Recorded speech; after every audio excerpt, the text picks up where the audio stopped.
to get remade. Had to, what's the word? Improvise, because the schematics Mhm. that Sklep gave him are like, these are schematics, but I don't look like the schematics, so what the fuck? Ye- Uh, Sklep has illithid bits now. Yay. Some Uh, little um, little little little tentacly bits in there. does he look like the half illithid in Baldur's Gate 3? No. Like, No, he still looks well, I guess you'll see what he looks like. I guess we'll see. I mean, he doesn't have any tentacles on his face as far as I know. I was not informed about any hentai tentacles. Oh. He is now an Olithalich. he Little Lich. Sklep takes off all like I'm imagining he looks like markings the of board from Star Trek. or something. org. Hmm. Sklep takes off all of the embellishments to the platinum dragon on his person. Mhm. Grinkin Eye eats them for some reason. They're The tasty. the eye offers him a way out and a job. And Sklepsa was like, "All right, I'll keep that in mind." Mhm. And then we go to, and then Sharp Eye and Cece go shopping because Sharp Eye needs a new gun. Mhm. Um, I drop off my gun. I drop off the 9 Live Stealer sword and all the gun bits I had at this one shop that was just like a Warforged smith.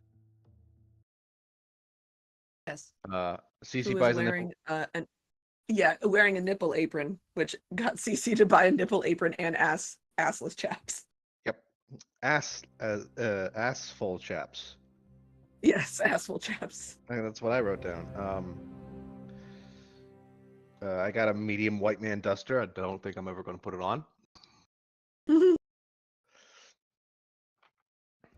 You asked for the regular brown one. Yep. Yeah, I did. Clyde went for an info hunting for the family he works for, or an info hunting for like the family he works for, or something like that. He went to the public library in Monaros, which was probably hell. Uh, had to deal with microfiche and looks for a cure for lycanthropy. Which I can confirm is in fact actually hell, microfiche. He finds uh, information on Fierna, who is the devil that holds Clyde's contract. And Fierna and her father Belial are the archdevils of Phlegathos. Yep. So we may have to fuck with an archdevil. Uh, Clyde almost goes like beautiful mind in the infernal library. One way to call it. Aquinsu wants to create magi, create something. Oh, a mod. Magus. Magus. Yeah. Needs a life-size doll, and he went to the Hellish shop to look for it. Found one, I think. Mhm. He also went through the accounting and elevation of all things. Then I wrote down a bunch of the stats for that. Mhm. And now we are waiting for the long-awaited reunion between Sklep and Raheem.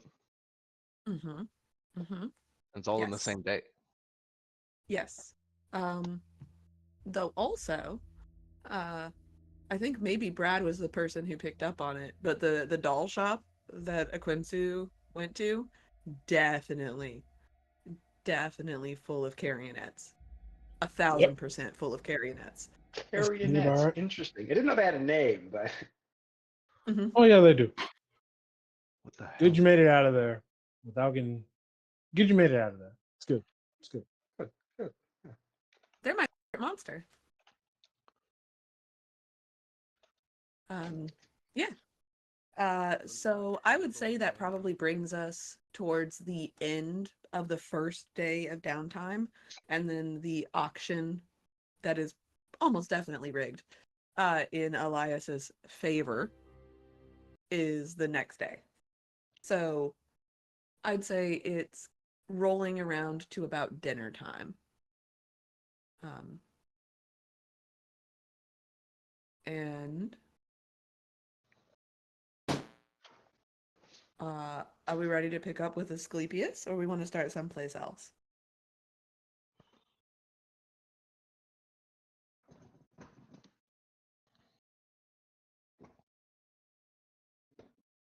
I guess We it can depends on Asclepius will be Rahim. in. Well, I mean, yeah, let's start. Yeah.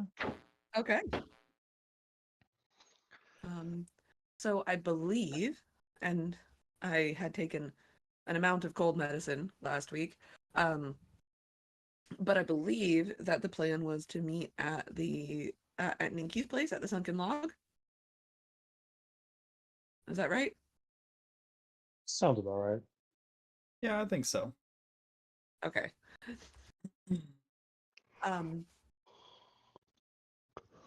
Okay, Raheem. What would you do? You've been told that Asclepius wants to see you. Would you just like go there and wait for him? Pretty much, yeah. I would. I guess given a time frame, I might like go shop. I would have probably maybe wanted to go shopping for a couple of like items, but like if I know he's relatively going to be there soon, then I would have just waited for him there. Okay. What sort of items would you have been looking for? Just like anything relatively similar to Potion of Haste. If they have some weird curse to them, that's fine too, because Okay. nothing's ever straightforward in hell. So as you are sort of wandering around, killing some time on your way to go meet Asclepius, you see a chained devil performing tattoos in the open air market. And there is a beautifully um, etched like wood burning sign above his stall that says "Tattoo of Knowledge." Um, and he himself, every bit of skin that's not covered in chains is covered in tattoos of some kind. And he is working on the back of what you at first think is maybe a lesser devil, something like that.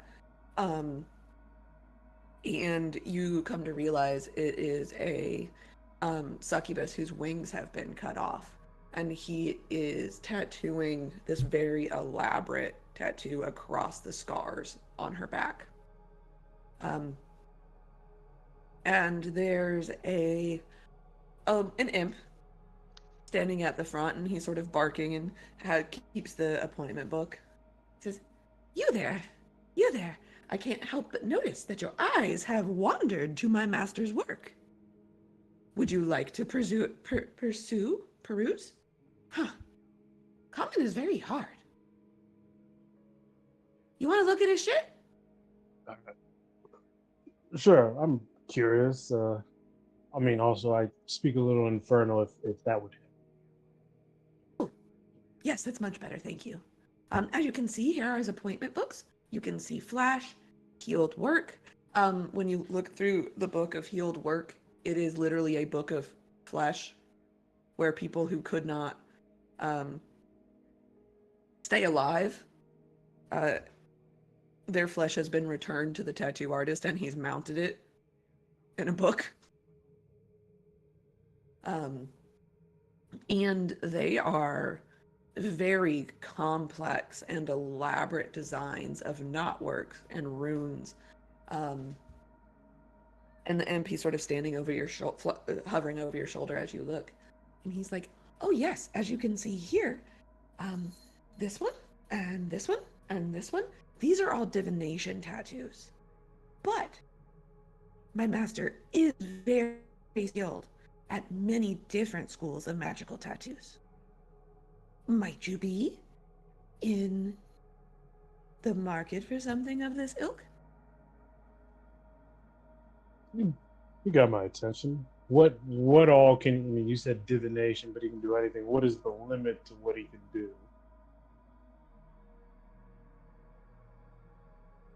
Well, what kind? Let me think. The limit. I mean, he's not quite as powerful as the master that he was apprenticed to, but his master had many thousands of years of experience. My master has only been working for probably the last 150 years or so. But if I had to put a number on it, he could do spells up to the 5th level. Okay. And is there any sort of catch with these tattoos, or that I should know about?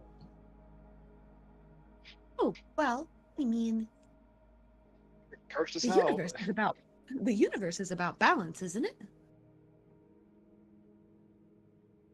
True. So, okay, let me tell you a story. So, we had this tiefling come in, and he was very sure that he was just gonna come in and be like a big shot in Minaros. But he needed to get the inside scoop on the other people in the soul trade here. So he comes to my master and he says, I need something that will allow me to do a little bit of insider trading. And so he got a scrying tattoo. And it worked. It did exactly what it was supposed to. But anytime that he made an error in judgment, either logically or intuitively, he suffered some ill effects for the rest of the day, but not permanently, just for a couple of hours.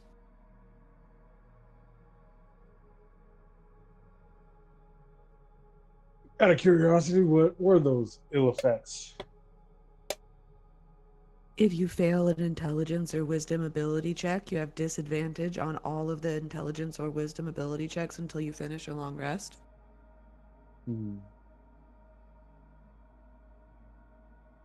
Okay, my intelligence was shitty anyway, so let's go. Let's see. If I wanted, I don't know, a tattoo that could make me just move faster. There are sometimes situations where I just need to be able to do more within, I don't know, like 6 seconds. You got anything that can do that? I think we could probably make this happen, but do you have a drug problem that you're trying to kick? Nope. Okay, Perfectly so, fine. I don't think it's a problem. okay, if you got the money, you got the time.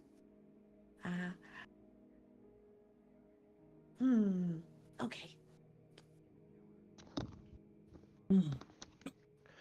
Where would you want this tattoo to go? Just on my back. Okay. So, that level, that amount of power. I know you're probably looking at like upper back piece. It'll take a few hours, maybe 3 or 4. And let's see. You can pay. Do you want to pay in soul coin or you want to pay in gold? Let's do gold. Oh, okay. Perfect.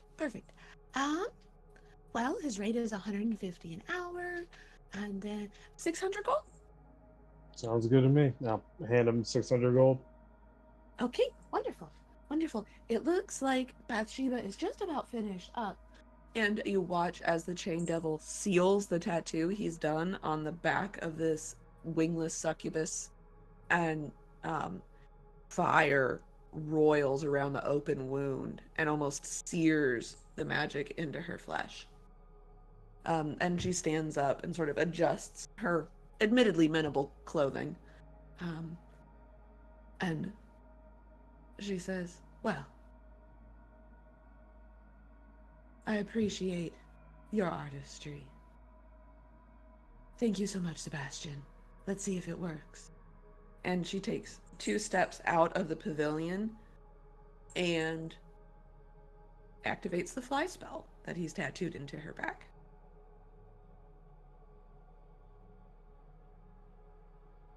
Lovely doing business with you. And scoots off. Sebastian turns around, sort of cracks his back, and the chains that hang off of him tinkle. He stands up and looks at you and looks at the imp. He's like, just grunts. Huh? And imp is like, yeah, he already paid. He wants, you want haste, right? Yeah, it's nice. Okay. That's why I asked about a drug problem. Some people come in here and they're like, you got any of that speed? And we do, but if you're trying to kick a habit, it costs more. So, yeah, he already paid up front. He wants it on his back. You're gonna have to take your armor off, obviously. Okay. And this is hell. It is devoid of sanitary practices. I did not expect anything nice. Yeah, he takes like a rag that's smeared with ink and blood, and ooze of an infernal nature, and sort of wipes off the bench that the succubus had been sitting on. And he just sort of grunts and points at it. And you see on a tray next to this bench, a long stick with a needle attached to the end of it and a hammer. Ooh, old school tattoo. Look, if I wasn't immune to disease, I would be a little bit nervous. But nah, let's do it. Yeah, fair enough. You're not going to get hepatitis. So, Sebastian just grunts and indicates where the corner where you can put your armor, and then the stool. He does not offer to show you a design before he does it. Look, it's a bad tattoo. I can't see it anyways. That's fine. You're blind. You also can't see it anyways. Also true. The whole time I've just been expecting one of my little residents to kind of describe what has been going on. Oh yeah, absolutely, absolutely. You get a running tally. It's Nate. Obviously, it's Nate. Nat doing this. But you also Wanda has some choice words, but you can't understand them because they're in Celestial. Yeah. You're like, wow. Well, I hope she's not the smart one. I just can't wait until I finally eventually do learn Celestial, and she's been offering like very helpful information that could have saved us so much time and trouble. Yeah, absolutely. That is exactly what has been happening this entire time. Yeah. Maybe. Or she's just reciting Pinterest recipes. Who knows? Yes. So, yeah, you sit down, you strip off, you sit down, and he thunks out a big cast iron pot of ink. It's a different color than the tattoo that had been worked into the succubus's back.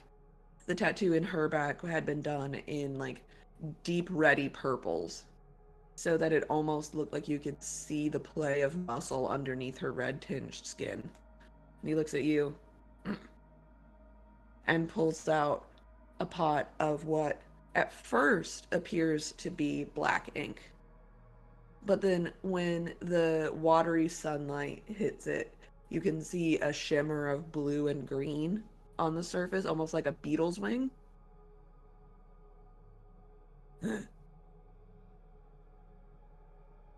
And once you settle down into the chair, he goes to work. It is uncomfortable.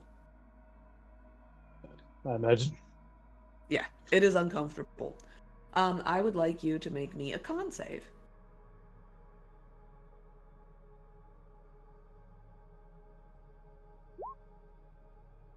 Okay, 17. Yeah. You take half of 6 piercing damage. So you take 3 piercing damage from this as he's working on it. And you don't feel like you're gonna puke. And he works the whole time. He does not offer you a break. He does not offer to let you get up and pee. He does not stretch. He does not talk to you. He sits there, and all you hear is the tap, tap, tap of this little mallet on the wooden stick. And then you can hear it because your senses are so honed. Your sense of hearing is so honed. You can hear the stick and like suck as the needle goes in and out of your skin. It's tap, tap, tap. And then just like you can hear your skin take the needle and it pop out over and over and over again over the course of hours. Tries to do a little bit of small talk, doesn't get a response, just like awkward, like, so you've been doing this for how long? And just dead silence. Just Yeah, dead silence. try to make, just try to avoid the pain. But no response. No. You just get grunts. And then after 3.5 hours, you feel, without warning, the sear of flames across your back. And you catch a little bit of, it's my headcanon that Raheem is a hairy orc. You also catch the sear of a little bit of back hair as the flames go across to seal his work in. And it catches you off guard. It's that sort of hiss when you forget you have a paper cut and then you use like hand sanitizer. It's like that surprise sting and burn and the singe of burnt hair. And you slaps you mid-back, directly in the middle of your fresh tattoo, and indicates that you should leave. Just kind of like tightens his back as he like grabs his arm and just like walks out to go to the bar, figuring like, yeah, I've wasted enough time, or not wasted, but stuff should probably be there now. But just like that awkward like walking, with that sting just kind of remaining. Mm-hmm. Yes. Yeah.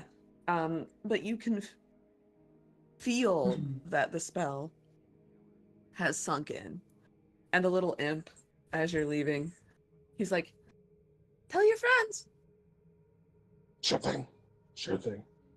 And you catch as the imp and the chain devil sort of talk because there's not another customer lined up, that the chain devil is using sign language, and you catch like a sight of his open mouth, and he's had his tongue cut out. So did Raheem immediately put back on his You're shirt muted. and armor? I see. Yeah. That explains why. None but grunts. I didn't realize I was muted. Did Raheem immediately put on his shirt and armor again right after getting the tattoo? Nope, I'm just like walking awkwardly through the streets, just like holding the armor, just. Nobody even looks at you sideways. They see the weirdest shit here. Nobody even looks at you. Yes, so you can cast haste once a day, and then it recharges on a long rest. But if you fail an intelligence or a wisdom ability check, you have disadvantage on them for the rest of the day until you complete a long rest. Okay, sounds good. Yep.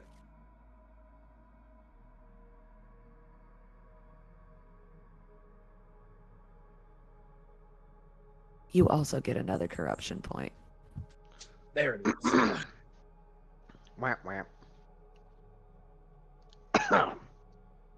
But I don't know that, or Raheem doesn't know. Nope. Raheem doesn't know that. Oh no. I mean, Brad had to suspect. Look, nothing's free. Everything comes with the cost here. Yeah. So, you make your way to the sunken log, which is not very far from the market. It's sort of tucked in the back corner. It is just as oddly inviting as it was the first time that you came here. It's warm and dry inside, which is a very welcome shift from the omnipresent humidity outside. Asclepius, would you have already been, would you have been waiting? Yeah, I think so. I think Grink and Okay. I is pretty expedient. Oh, yes. So you enter, Raheem, and Asclepius, what does he see? Also, I updated your token. Okay.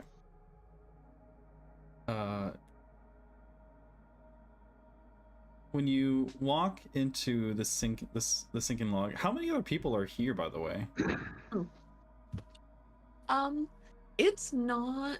It's a little bit busier at this time of night. Like it's like about dinner time, so there are a few people. It's maybe half a dozen though. It's not the most happening place on the bazaar, but there's half a dozen people.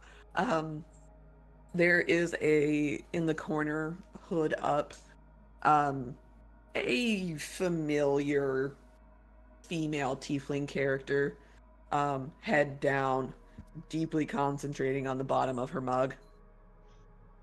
Oh. She's sitting with a horse, a nightmare. Okay.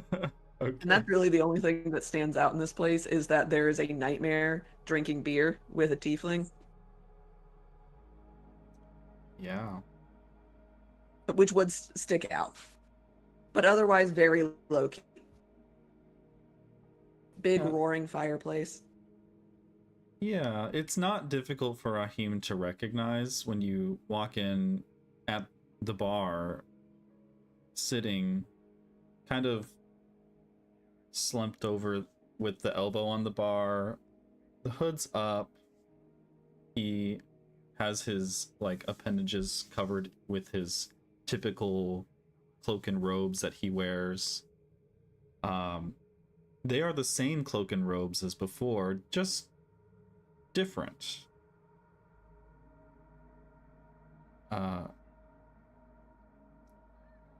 There's themes of it's the same basic color of white throughout, but rather than the gold and silver Bahamut embellishments, or the platinum rather, you find a much simpler design, much more themed around purple and gold. And he doesn't look up when you walk in. And before you can even take a step toward him, you hear the echo in your mind. Rahim, head upstairs to room 203. Kind of shudders back. Wasn't really expecting it, so it's just like, all right, I'll see you there. When did that's new. And I'll make my way to room 203.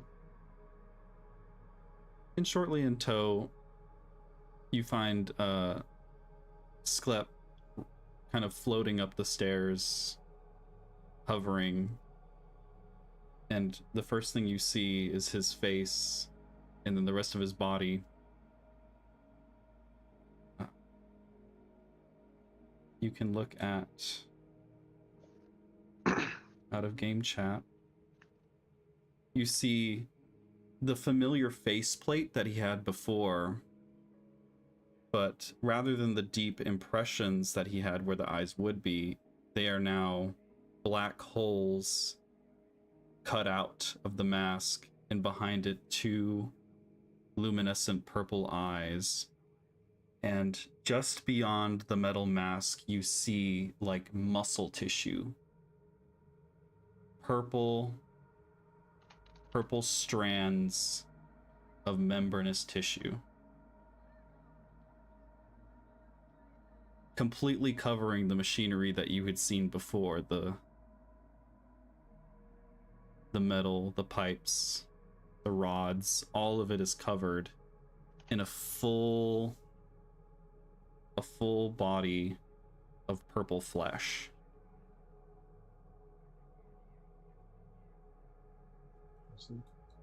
Did you said you put it in out of game chat? It's up on the Roll20 now. Oh, But there it is. there you go. It's in out of game chat now. Huh? And embedded in the forehead is just the one purple crystal.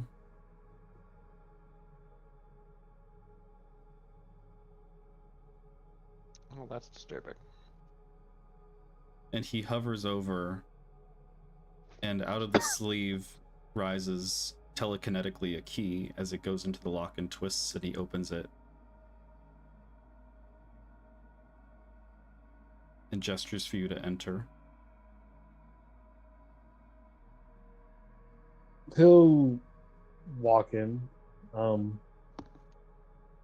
still kind of directly positioning, like doesn't at any point like turns his back completely to you, but will walk in. It's that's a neat trick you got there.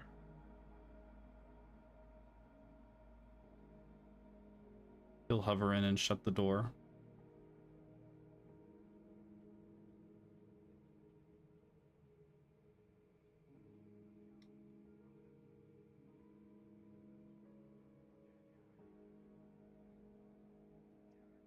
Well, Normally I would greet you as master, but I think that would be getting off on the wrong foot.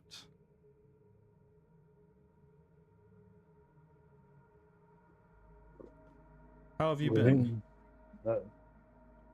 Raheem is just fine in order to address me. We're doing all right. I mean, I should be asking, how are you doing?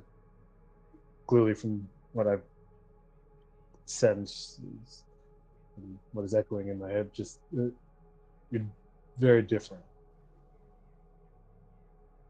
I am We free. should get a very detailed account from your hitchhikers here.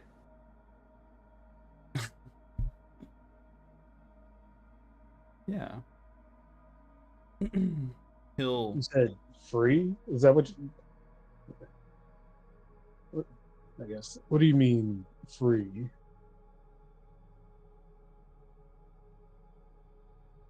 before, when I tried to think, when I tried to feel, when I tried to look inward, it's like trying to lift your arm and the arm won't respond. But now, it's all clear to me.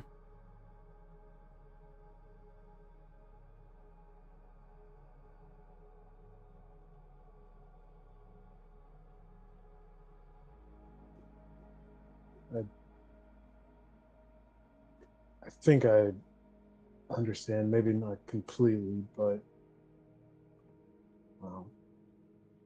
if I made you feel trapped in any sort of way or unfree, I will say I'm sorry for that. No. I'm here, Rahim, because in many ways, you were the only reprieve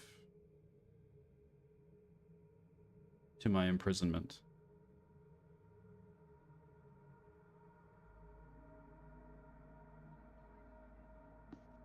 I see. Take that as a compliment then. I guess now that you are free to choose what you want to do. What happens here? What do you want to do?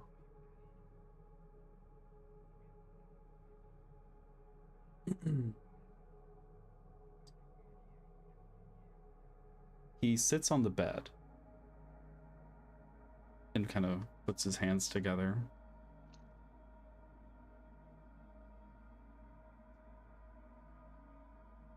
I wish to continue on the journey we've set upon, but no longer as a servant, but rather your partner.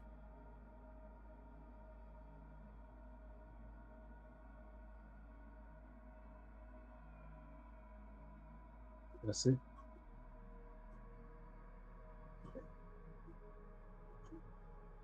I viewed you as a partner beforehand, so it doesn't really change much, but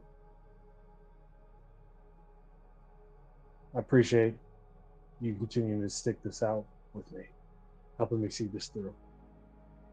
And Raheem extends a hand to Slep. He takes your hand and, fully impossible to notice as his flesh touches yours, he casts Detect Thoughts. Ooh. Are you intending on catching the surface thoughts? Just the surface thoughts. This man immediately fills an intelligence check and then has a disadvantage for the rest of the day.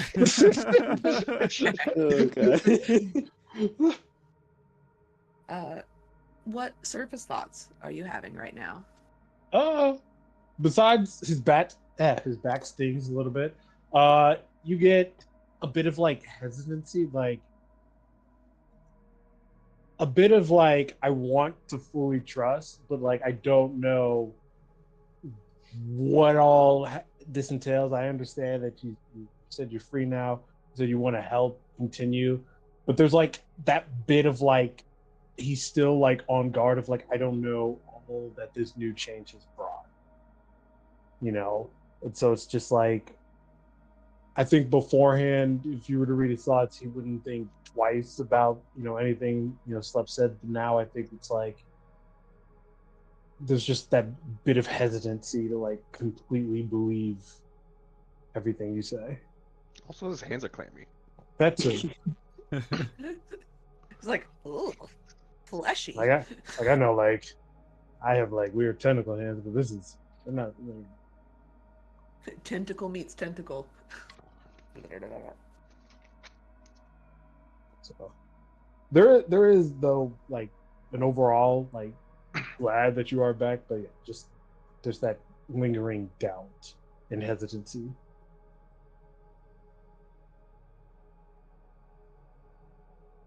Does it have the tinge of you don't trust Asclepius, or does it have the tinge of change is scary? I would say change. It was more of change is scary. Yeah. Just so we know that. Yeah, Asclepius is especially getting in hell, it's like, Yeah. I don't know, like we went in with a constant, I knew Slep going in. Now it's like I don't fully know. So what did that all entail? So I don't know what this change has done fully. Yeah. Say that it would be accurate that he would get the idea that you had trusted him implicitly before he left. Like I knew him before. Yeah. Okay. Yeah, it was, for the most part, he knew Slep, like you said, just there wasn't really any doubts. But now it's like this is kind of a new Slep, so.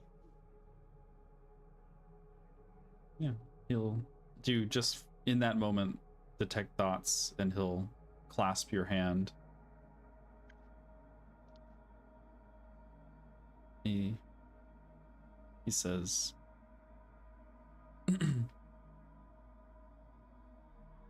Rahim, you were always kind to me, and you never issued orders, and nor were you punitive. And for that reason, aside from the fact, yes, it's true that I served you dutifully because I either didn't know better or because that was what I was programmed to do. It is true that I grew fond of you in the time that we spent together in a personal manner.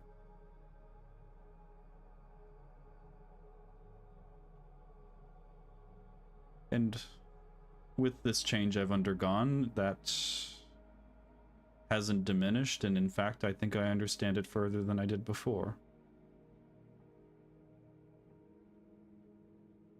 And so, yes, I view you as a mentor of my upbringing, and now perhaps I've grown enough to where maybe the student and master can walk side by side.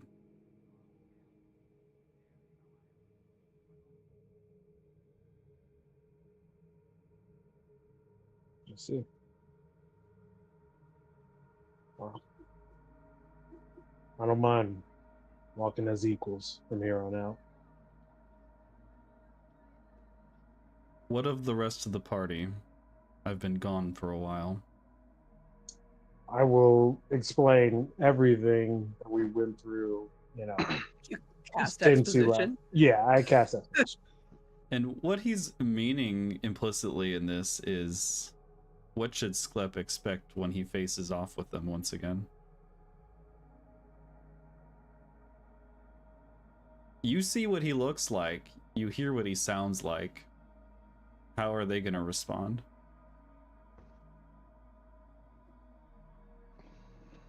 From Raheem's perspective, Sharp Eye might pull a gun out on you. Cecilia probably won't care. Clyde will probably say something hesitantly. Quincy's probably the one that I expect to probably have something in his back pocket if something goes wrong, but I think would not mind your return.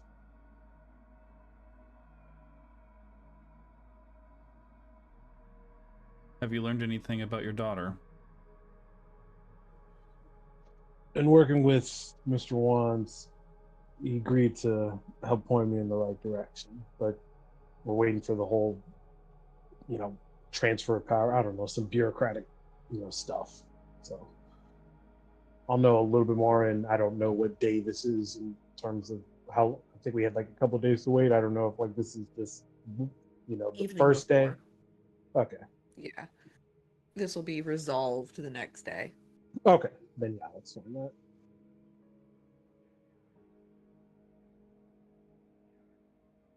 I see. Well, yes, I will help you recover her soul. And I'll remain by your side all the way to the end. Be it the end on a layer of hell, or be it the material plane. But you should know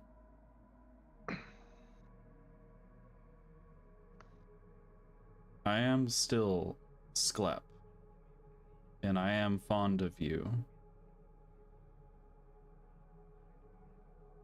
But some of the changes that I've undergone,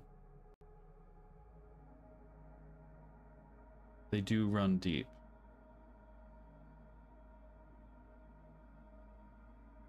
And he holds up his arm with, you can see the insertions where the tendons and the muscles and the membranous tissue kind of stretch over and insert themselves between the joints and limbs. And before, he had on a metal forearm inscriptions of runic symbols that he would basically course his magic through in different combinations to cast his spells. You don't see those anymore. He says, the design in which I operated before was created with a purpose in mind from the church to heal to serve, for altruism. I was built specifically to be as useful to a paladin as possible. That involved alchemy, engineering, manufacturing, medicine, healing, improving your capabilities. But now I had a hand in painting a picture and a vision of what my purpose is that I want to fulfill, who I want to be and what I want to do. And in the nature of engineering, be it magical or otherwise, I wasn't able to preserve all of what I had before and adopt all of the new things that I wanted to become. So an exchange did take place. I'm not as physically strong as I was before, and many of the things I was able to do before, I cannot replicate now.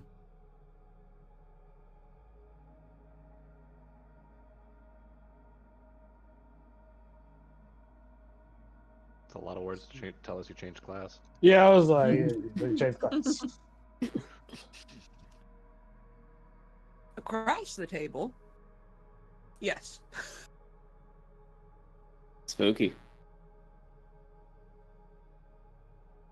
I understand. And that's fine. Honestly, the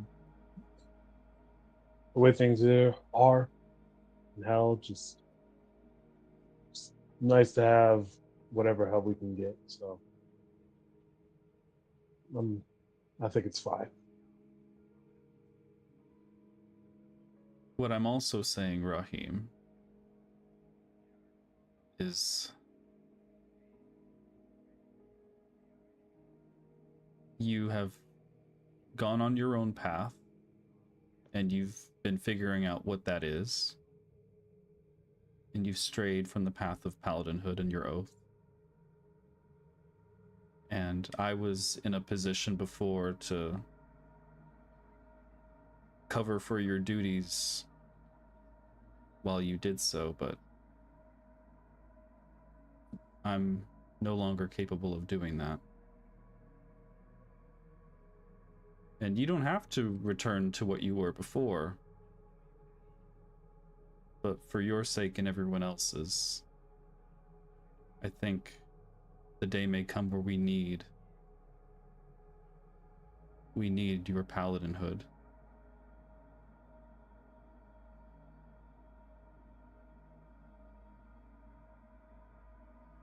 The day may come where we need a hero.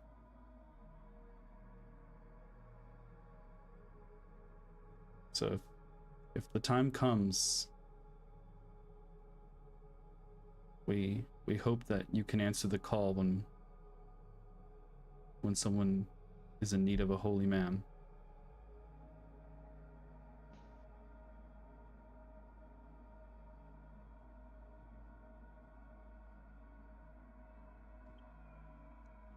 And besides, I wasn't able to speak plainly before, but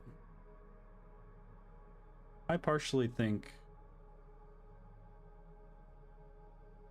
your powers didn't necessarily come from Bahamut in the first place.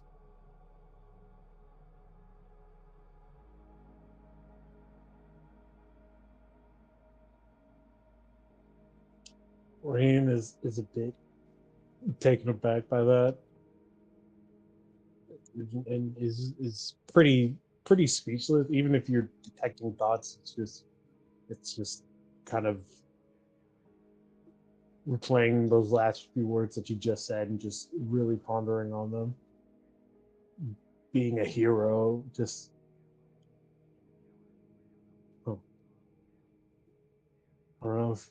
just doesn't even know if he can, but just, there is something encouraging though you saying. Yeah.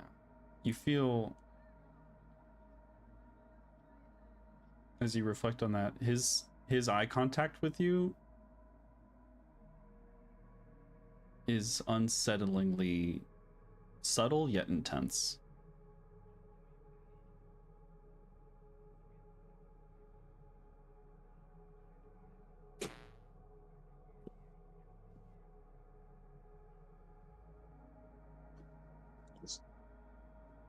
For a brief moment, he kind of breaks like eye contact. Just that's enough sentimental, stepping up. Just, are you ready to go? See everyone else, or you think you need more time? I'm ready.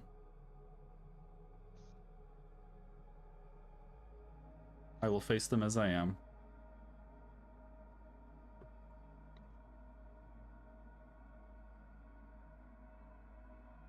Where are they? Soon. What? Do we?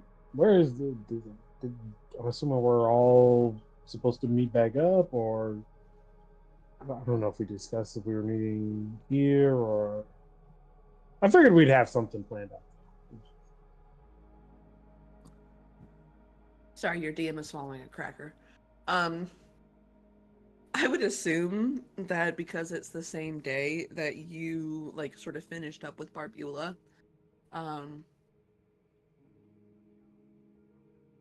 Let's see. Yeah. You all had, I would assume you had established a place where you would meet either for dinner or, yeah.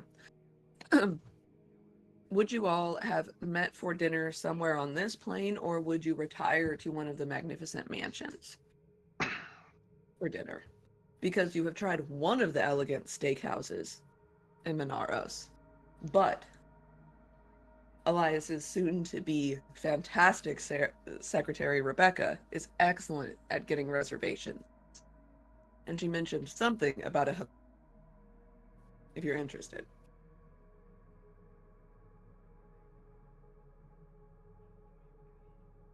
So you can decide if you've had enough of hell and you'd like to go to the Dancing Dragon and eat food from the material plane, or if you're interested in what Hellish Hibachi has in store.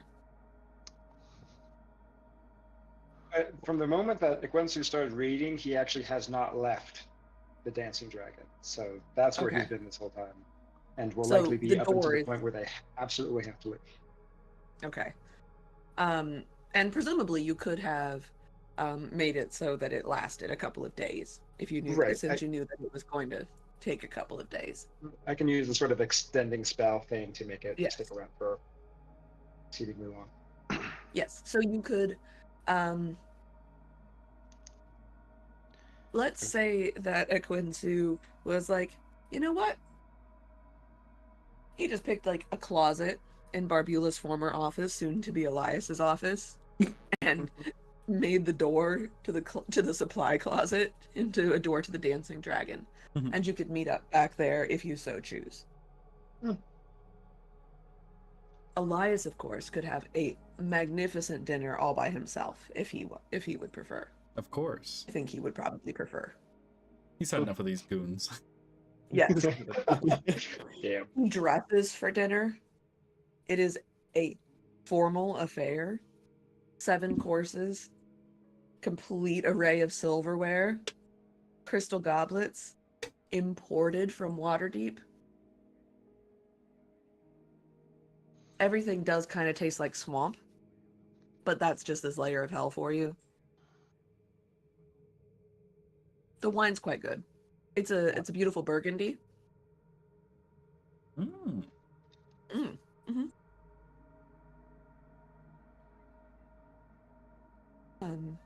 So I would say it's late enough that the rest of you would have convened for dinner. It is like a late dinner time, probably the equivalent of 8 or 9 at this point. If you guide Asclepius back to where the door to the dancing dragon is, so we know Aquinsu is there. Clyde, would you have retired after you've gone on your library trip back to the dancing dragon? I would. Definitely would try some more research on Fiona, but also was curious if Mr. Wands would also know anyone of Fiona as well. Yeah, absolutely. I wouldn't suggest that you interrupt his very elegant dinner to do so. Yeah, But you can stop by on your way, catch him as he's doing some paperwork to ask. Since he does, well, you didn't sign the contract, so he doesn't owe you shit. But you've probably gained a little bit of goodwill. So he might answer basic knowledge questions about Fiona. If I were to catch him, I simply would ask, what is Fiona like? What can I expect if you ever heard of her? Let's see. Definitely would have heard of her. How much you know about Fiona, but you definitely know the name. Roll a history for me as Elias.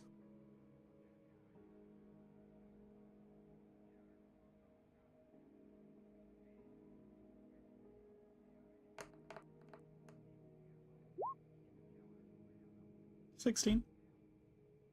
Okay. He's like sitting there writing. He looks up. What do you want, Clyde?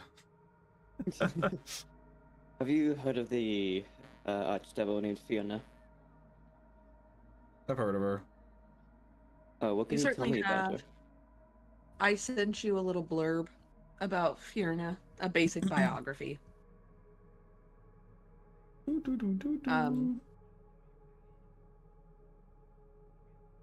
Essentially, you know her reputation.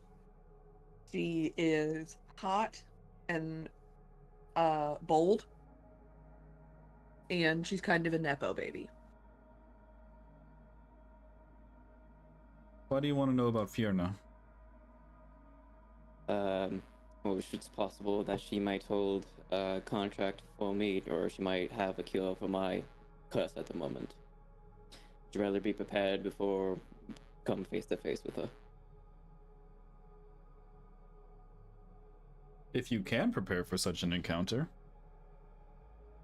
well, you'll know that she gives off the impression of being a bimbo, but she's actually quite clever. It's all by design and intention.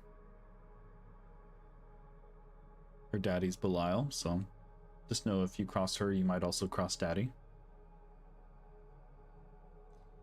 I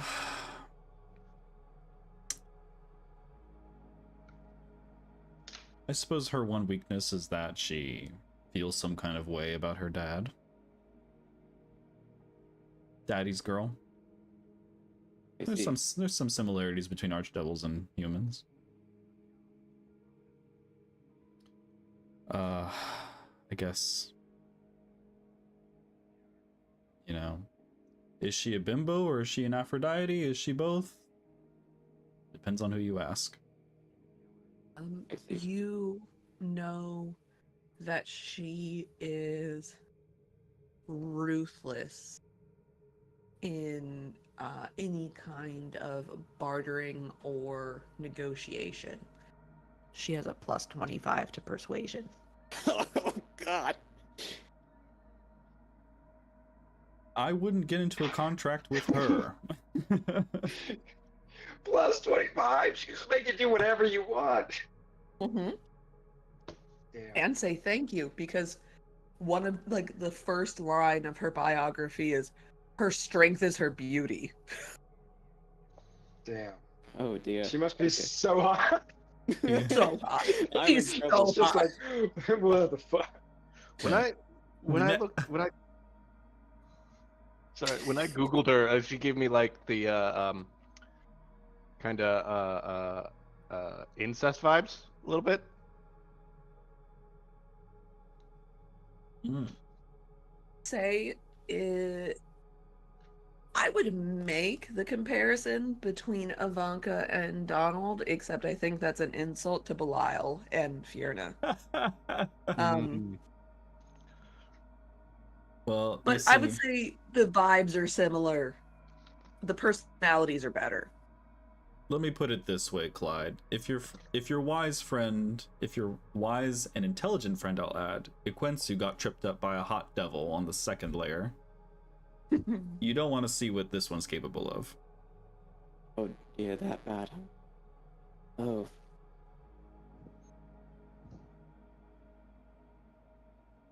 What would you suggest my approach to try to gain this cure or talk about this contract?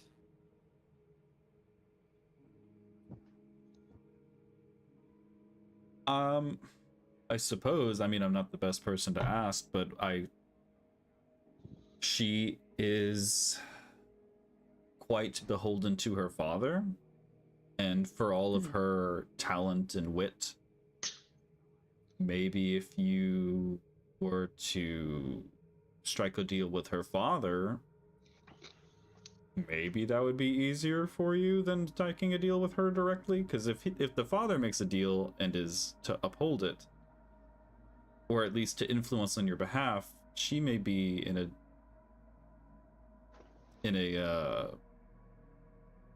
a position of less leverage, I suppose. I see.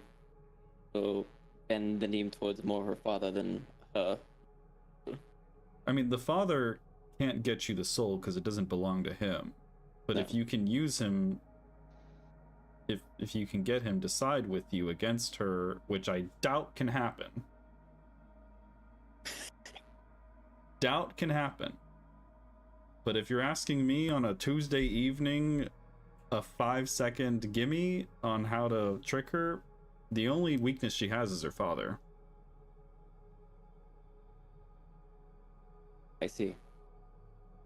How you're gonna Very do well. that? Don't ask me. Just needed more information of her. There's not very much down at the library, but I did my best. Thank you for your input. I'll bid you farewell. Well, I'll see you tomorrow, Clyde. Get some sleep. We got Bow my business to head. do. Yeah, bow my head, hearing you, and then I leave and walk through the closet, walk to the dancing dragon. He picks up Yes. his pen and quill and dips it and goes, poor bastard. Shit. Yeah. Yeah, accurate. As you walk into the Dancing Dragon, it is very well populated. This is the most humanoids that you have seen in one place in you are very used to seeing the devils and those of an infernal descent. And you walk into the Dancing Dragon and it almost feels like a weight falls off of you. And in the back of your mind you still have this lingering fear, trepidation, but there is a folk band made up of kobolds. There's an accordion. There's somebody playing a banjo. One of them's playing the spoons. It is raucous and mundane in the main room. You can have just a regular ass meal. It's like when you are traveling overseas and you are in the airport and you're like, God damn it, all I want is a fucking McDonald's right now. Give me the goddamn Happy Meal. And that is the feeling that you've got as you walk into this place. I do exactly that. Just try to Yeah. brush off any problems that are in my mind to deal with it later. I just need a distraction at the moment to clear my mind. Get that Yeah. happy meal. Yeah. You can get just the most basic meat and potatoes Faerunian meal. I do exactly that. Regular beer that tastes like beer, doesn't have any weird effects. Evan. Yes. Aquinsu, are you in your room or are you in one of the common areas? You're muted also. Yeah, he's out in the common areas at this point. he's amongst the crowd of people, but he's just sort of like sitting back in his chair. And he is reading. He has food out in front of him that he has not touched. And while there's all this going around him, he seems entirely undistracted.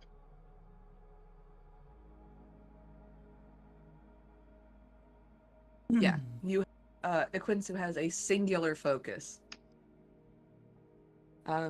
One of those moments where if you were to join him, Clyde, I imagine it would startle Equinsu if you said something to him because he is very focused on what he's reading. Sure. I'll be able to join in. So Quincy? Mind if I join you for dinner? He doesn't hear you. It's very loud. Well, of course, I'll lean forward. Mind if I join you for dinner? Oh, he jumps a little bit. Clyde, yes, of course. Have a seat. Clyde's tail's wagging a little over all the distractions, the music, and smelling the food and beer. This is new. Oh yeah. I've seen so many What is people new? in the Dancing Dragon. Have you never been to a dancing dragon before? I have not. Well, this is more or less normal, especially for one of the more popular spaces. All of the times that we have come here, it has been very late at night when everyone has already called it a day. You know, the only parties I've been to are the higher royalty ones where everything is shiny and everything's elegant. Belly Well, music enjoy going it for what it is, because as soon as we walk out that door, we're going back to hell. Yeah, I'll enjoy it while it lasts. Believe me. You can order whatever mundane meal and beer you'd like. You want some chicken nuggets and some waffle fries? You got it. Can I get some nuggies? And sometimes you just want the nugs. Sometimes you just want the nugs. This There's is no true. judgment here. Probably will do that. Steak, potatoes, and chicken nuggets and beer. Sometimes what you really need is a public execution turkey leg. Ooh, hell yeah. You ain't wrong. You ain't wrong. Just a big old smoked turkey leg the size of your head. Yeah, it's an easy evening. Sharp Eye, have you also retired? Would you join your compatriots at dinner? Sure. I'd probably would have been opposite of Quinsu, but like dinner's to the side. I have my leather mat out, my revolver is all in pieces, and I'm just individually cleaning it all. The waitress is really offended that no one at this table is eating their goddamn food. I'm eating. I got- I just ordered. Yeah, I got four well, hands. I got a burrito. She comes and takes your order. Oh, okay. And she's just a plainly pretty human woman. You know, she's clean, she's got pretty hair, there's nothing remarkable about her features, but she's like the kind of girl that in your hometown you would have been like, yeah, she's pretty. Just a normal human girl. And she takes your order, she calls you Shug. What do you have, Shug? Steak, Brings your potatoes, beer, Sweet. brings your chicken nuggets, your steak and potatoes. You can see that she's a little exasperated with the autistic boys you're sitting with because they're letting their food get cold. But they're hyper focused, even though Sharp Eye's got his little tiny hands pulling apart his burrito like a bug.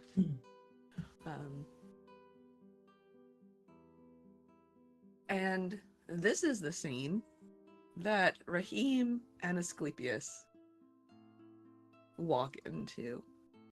It's boisterous, it's loud, it is an average Friday night at a popular bar. There's music, there's conversation, there's dancing. You see a couple of first dates. If you like to play the game that I like to play when you go out, when you're like, what date are these people on? It's a first date. It's a first date. This is a third date. Are they breaking up? You see one of each of those here. you see what probably is just like bros being bros. They're out, they're trying to pick up girls, they're failing spectacularly. You see an endearing middle-aged lesbian couple in one corner who's gone out on like the one night a week they get a babysitter. It is just a mundane slice of regular life. And into this space, looking for your Asimar, Tabaxi, and green friend is a half orc warforged. A blind orc. Yeah. Yes. Yeah. There's a lot of otherness happening in your party, which I have just realized. Much Very otherness. unusual. Yeah. Yeah. The only one who passes for human is a Quinsu, and even he's a little bit too pretty to be human. Shimmery. You know, he's got that sort of like ethereal delicacy happening where you're like, he might be human, but he's too pretty. He's just too pretty. Does the Quinsu have a halo? No, unfortunately. No. No, that's way too Eurocentric. No halo for this man. Oh, all right. No, and that's fair.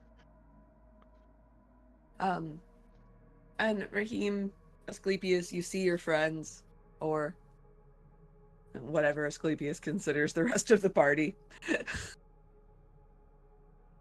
What do you do?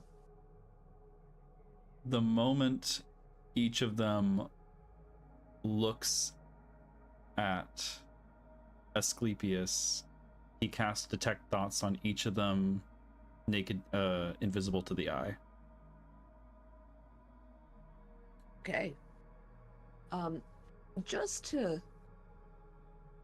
for a little spice, you are using subtle spell to do this? Actually, no. It is something called psionic sorcery, which it functions like subtle spell, but it's not subtle spell. Okay, so you're not using sorcery points to do this, but it is the same effect. It is using sorcery points, but it just is slightly different. It's a little different. Okay. When you get the chance, will you put your updated character sheet for Asclepius in the campaign so that I can look at the differences? Now that the cat's out of the bag. Question. Mm-hmm. I have telepathy. Uh-huh. Does that mean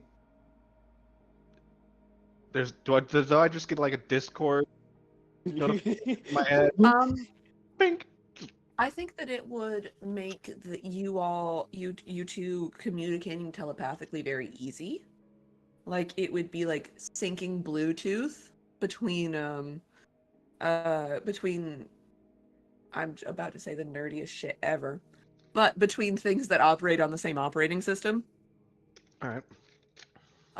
But you would not notice him doing the detect thoughts at the without going deeper. You might, if you decided to dig a little deeper, notice more easily. But if he wasn't trying to communicate with you directly or with somebody in your to use the metaphor Discord server, you wouldn't. But if you were trying to use telepathy to talk to somebody else in the same sort of server, you might notice a little bit more easily. I'm trying to figure out how to add him to the campaign. Oh, I can give you another. I'll send you a link, and that'll just make it easier. Because we've been doing this for almost a year, y'all. I created this campaign on February 13th. Oh shit! It's like you can create unassigned characters, and I'm like, I mean, it ain't working. Hold on. I'll just send you a link and see. Is it because the original is still in there? Do you need to like remove that one then? You should be able to add multiple characters. It's just they're going to be unassigned. Oh yeah, you're right. Yeah, let me send you the link and see if I'll send you a link directly and see if that works. I shall test it. If you're like me, I have 80 characters in my stable, so like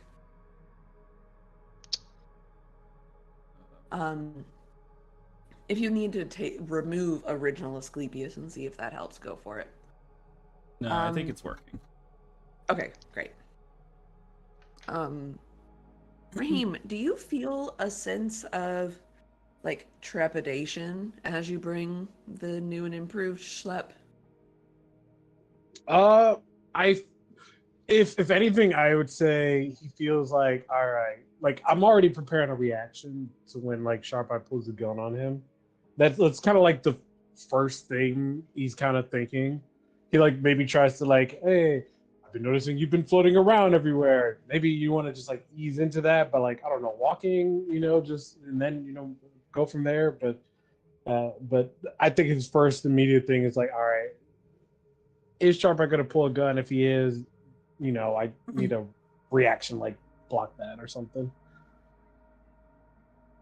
Quick question before I give my input. Mhm. We see this new schlep, but do we recognize him as still schlep, just different like this? His face plate is still the same. He's just got like, like he's got some new bling in the middle, but his face plate is still the same. Oh, okay. So it would be sort of like if you had seen. Okay. If you had seen somebody you hadn't seen in a while and they'd kind of undergone a glow up, like you still recognize his face, but you're like, oh damn. Because Oh technically, damn. I was not here on the session when Schlep left, so this is completely new to Clyde. Yeah. For Clyde's surface thoughts, he would have like a confused look on his face, but you would hear through his thoughts like, "What on earth happened to Schlep? Was he kidnapped or what happened?" Nobody told him. Shit, weird. No one told me. He just says, "Nope, he's gone. He left." That's Clyde's surface thoughts. Like, is he okay or? Bonus action rapid repair.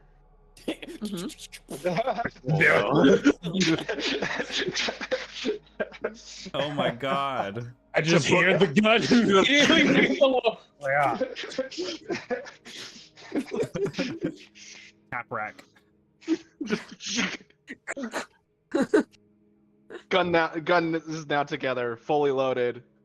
It Hammer makes back. an automatic weapon like cock sound, even though it's a revolver. Like, Hammer back. Sharp Eye stands up. Probably is it a stool or is it one of those long? you're at thingy- a table, so there's like regular chairs. All right, he Unless just you all knocks. pick up. Oh no, Aquinsu is definitely the kind of motherfucker who'd be in the booth. Yeah, Yeah, Booth and Oh yeah. Yeah. He's in the booth. If you picked opposite Aquinsu, maybe you're on a bench. It's like Alright. padded booth on two sides, benches on the other two sides. All right. Well then, Sharp Eye is still standing up, gun out, aiming at Sklep. Drop eye. Hold on. Golly. He hasn't pulled the trigger. Quincy's basic thoughts are, well, you actually hear very clearly exactly the words that he's reading as he's reading. The basic components of Chuku are made up of Mado and Mao. And then Sharp Eye stands up, and then he looks away from his book to the scene, and then he recognizes Asclepius immediately. And then his thoughts go, oh, it's Cleb. And he will grasp the staff of power, and in a moment, Sharp Eye is surrounded in a box. Wall of force. Like I'm getting ready to like reach over, was like, I knew this was gonna happen. It's just a box appears. Oh. Yep. He's in timeout now. Well, that's a first. I'm not in the box this time. I wasn't gonna shoot him. I was gonna shoot him a little bit. Not inside. I was only gonna use the 22. Yeah, I don't even need detect thoughts to know you're gonna shoot. There are people around here. Yeah, I guess Yeah. Sharp Eye's first surface thoughts are like, well, it looks like I probably need to use better. Like he's thinking about the different kinds of gunpowder he can get in hell, and then he sees Sklep, and his thoughts are like, "What in the fuck is that thing? Is that fucking Sklep?" And he puts his gun together in like immediately. Transformer. The Goliath, who's the bouncer, you see him stand up from his bench at the entrance, and then he sees the wall of force go up, and sort of the tension at the table dissipate a little bit, and he sits back down, but he's got eyes on y'all. Where he's from, that is how they say hello. Bugs. You know, he's not wrong. That is pretty much how we say hello. Bugs. This is the dead South hello. Not to be confused with the Othkatla hello.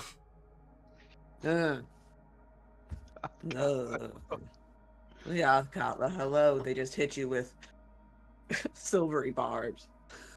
You don't even have to like re-roll your hello. You ever been to... If I promise to hand over my gun to Ekwensu, will you let me out of the box? That will be very difficult because you'll have to hand over the gun through the barrier, which, unless you have very interesting ways of doing that. You could put the Asclepius, gun on the floor. welcome back. Asclepius. Hello, everyone. I guess you've never heard Schlepp's full name. That's a first. Asclepius. What Well, happened I know to you? it's a difficult one to pronounce. You have to have multiple brain cells for it. It's a good thing you and I share those multiple brain cells. Roll an intelligence check to see how many brain cells Clyde has. No. I'm gonna make you decide. I'm gonna make you roll to see if you understood that you just got burnt.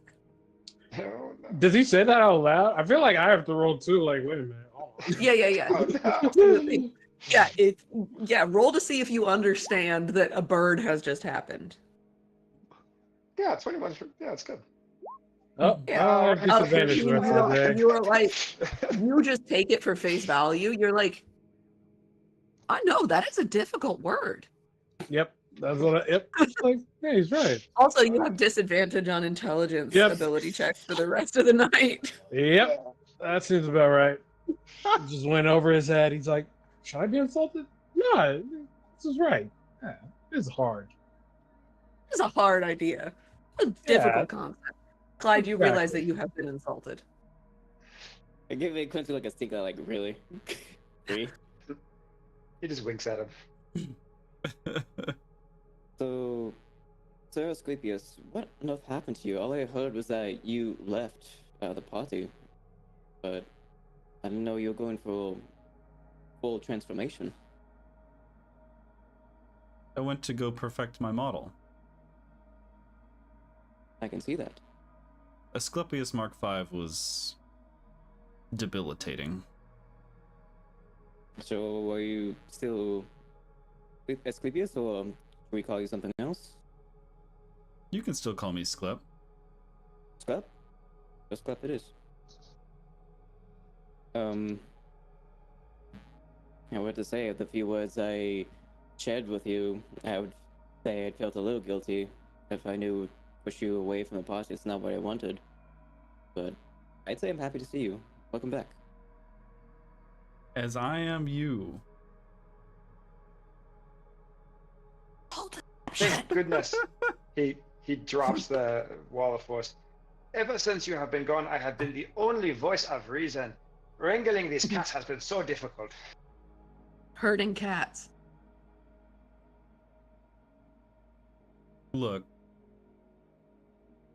I know we didn't quite part ways on the best of terms before, and the reason I decided to leave the way I did was not because I was storming off angry or upset.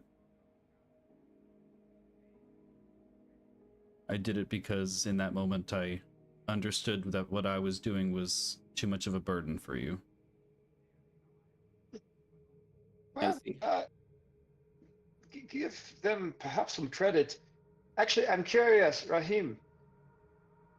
That one time that I gave you that vial, what did you end up doing with it? Oh, I was so curious, but I never quite found out. Man, who knows? But you know, man, beats me. I roll deception. I'm pretty sure you used it, sir. I did use it. No, I know what I did with it. Okay, Brad knows. That's the rest literally of it's his lying. just, it's just he And didn't even think everybody about it. He's knows just that like, he's oh, lying. Yeah.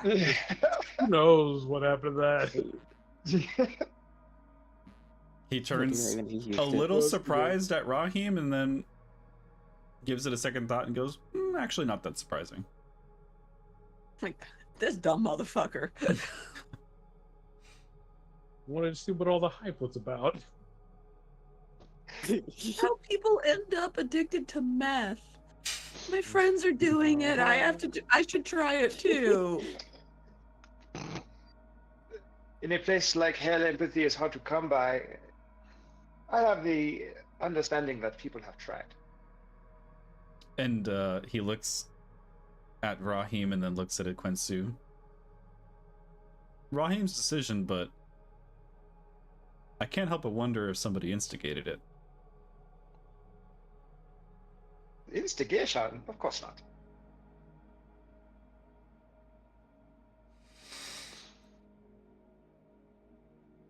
The only provocateur here is Sharp Eye. Shoot first, ask your questions later. Does He's anybody not in the else? World of Force anymore. Does anybody else see the flesh amalgamation and not want to shoot it? No. Is it To be because fair, you we have seen weirder. have seen way weirder? I have seen way weirder, but like, Because you have chitin? Are you like biased against squishy stuff?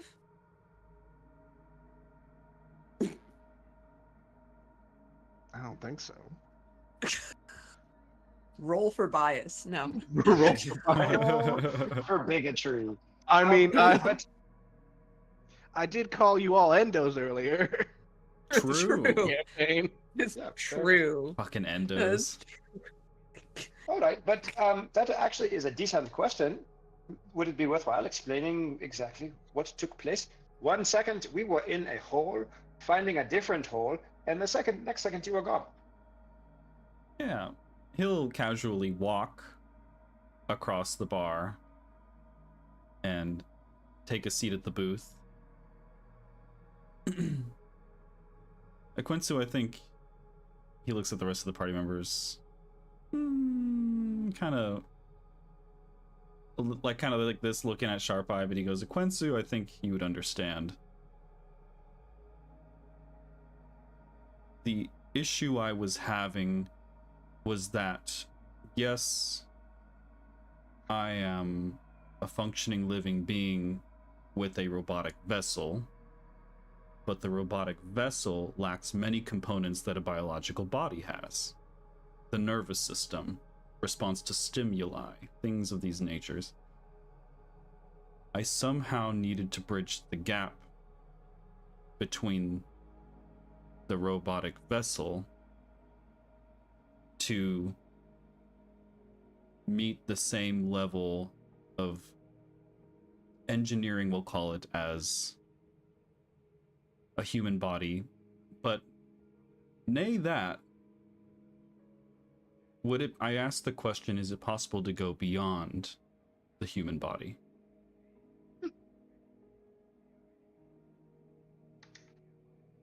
Most And likely it is filled with all kinds of flaws and problems.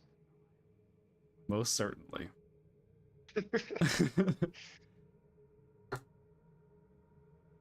Everybody at the table like, what's it like to have a human body? Ugh.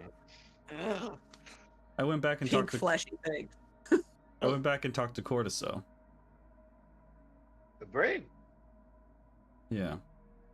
How much do you know about Illithids? The lithids. It is the servants of the brain. Well, the brain is an illithid, but yes, there are lesser illithids that serve under it in a hive mind. It's a sort of collection of brains. Arcana check to see how detailed you've known. If you think that that's something you would have studied. He's like, Or if Aquensu you're just kind like- of deals in extraplanar stuff, so maybe he would appreciate it. Illithid have a very high concentration in the astral sea, but I don't have a high arcana. Yeah. Yeah, I would say that Sharp Eye, you are familiar with like sort of the collective culture of illithids, but probably not the specifics of how it works. I know Right? that The in idea that there's like a brain and then like shit's connected to the brain. Like you understand the culture of how it works. And then Aquensu and Clyde, you both understand a little bit more of like the way an elder brain would create illithid, the mind flayers, and then how the mind flayers would create additional mind flayers. You're a little bit more familiar with the process. Tadpoles and shit. Yeah, the tadpoles and shit. Because you're smart enough to be threatened by illithid tadpoles, whereas Raheem is not. Sharpeye, what's your intelligence? I have a 9. So You have a minus 9, 1. yeah. And then Yeah. Sharpeye, what's yours? Mine is 12. Okay, you would also be threatened by. You would know enough to be like, I don't want to fuck with any tadpoles. Raheem's like, whatever, tentacles. He might have tadpoles in him right now. And he wouldn't even know. They're just hanging out with the devil mosquitoes.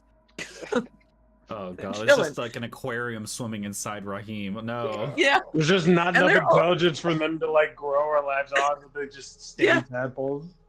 Uh-huh. Oh no. Ah, so, I have actually heard that there are people who, not just human, but perhaps humanoids, that have used mechanical parts surgically implanted to their body in order to, say, replace joints or even entire parts of their body organs. But you seem to have done the opposite thing, that you have started as a robot and then implanted a series of biological components yourself, something to that extent. Yeah, precisely.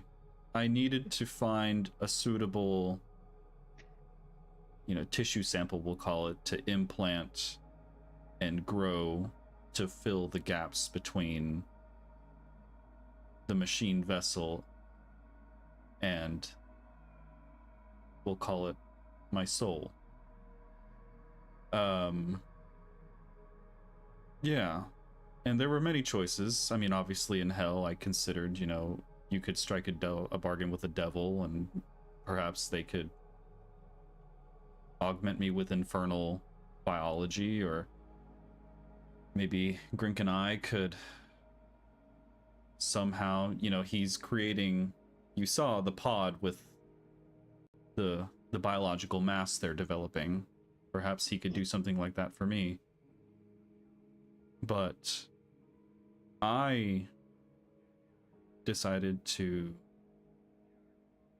go with Cortiso because not only is he of a higher intelligence than most angels and devils, I think, but the creatures of the astral plane and far realm are a little more neutral in nature. Less so on the scales of good and evil like devils and angels, and that, and they're, like I said, very intelligent. I don't know about that, Sklep. Where I come from, you see a squid head, you kill it. Well, regardless, if you did combine with that, does that also mean you have different capabilities? I heard rumors that gaining illithid, like mutagens, muscles, you might develop like some powers. Is that right? Like Yeah. you be connected to? Are you connected to the mind or brain at all? No, not that I'm aware of. Interesting. is the correct answer. That is a good question. So. Have you tested your new found abilities then? In small ways, yes. Interesting. Oh, out of character. I need to go. Otherwise, I'm gonna be late for work. I'll see if I can come back, but I'll text you if I can. Yeah. Oh, I'd say we probably will maybe spend like another half an hour and engaged in RP. So don't be late for work. Yeah, sorry. Capitalism. The roleplay was very captivating. Like I can't be late. I want one stage. yeah. All right. We'll See you see guys in you a bit. later. Capitalism. We want you to be able to pay for things. That's true. Okay, thanks, guys. See ya. Bye. Bye. Bye.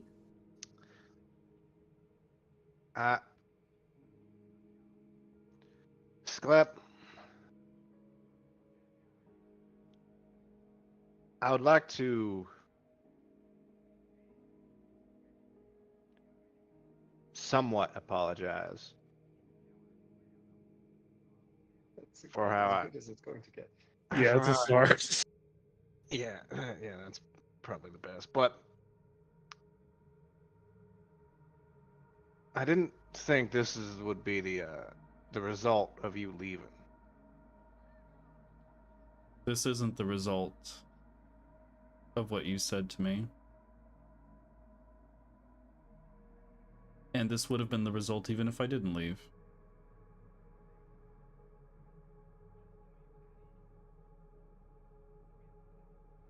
There's no need to mourn what was said, or regret it, or even apologize for it.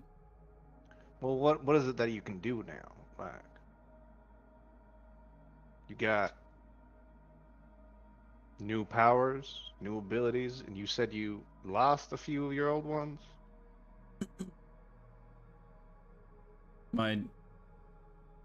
Much of the design was physically changed to make room for he gestures at this. So yes, my model is no longer fit to function as a doctor or an alchemist or a semi-priest. I'm some part by my design, some part by Cortiso. I am, I guess if you had to put a name on it, a scion.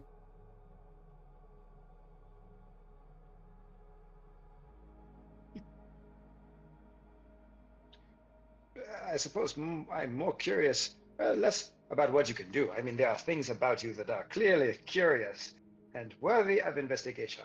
But I suppose you have come back. You could have left.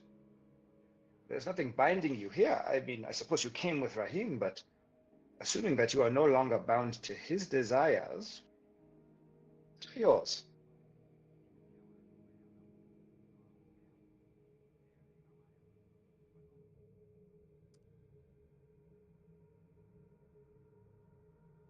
My desire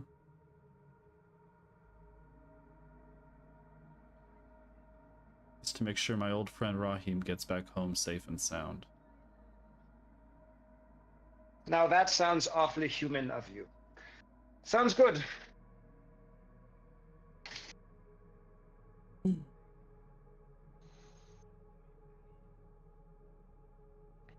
The reason why changed, but the end result is still the same. Do you need to eat now? Good question. You have fleshy bits now, so that means you gotta like consume stuff.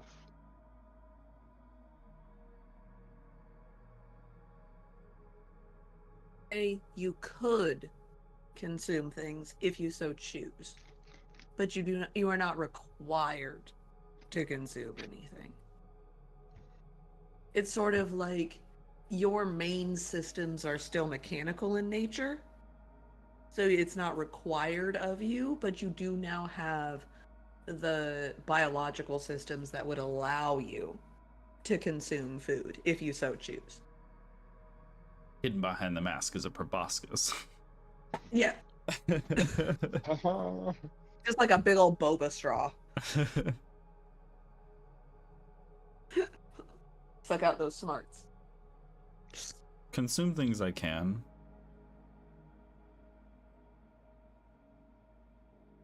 But only if I desire it to be so.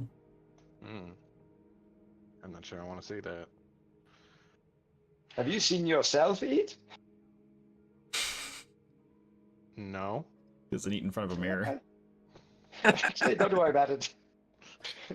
In this moment, It- subtle spell. Mm. While those two, in that moment, speak to each other, he will subtle spell cast True Sight. Okay.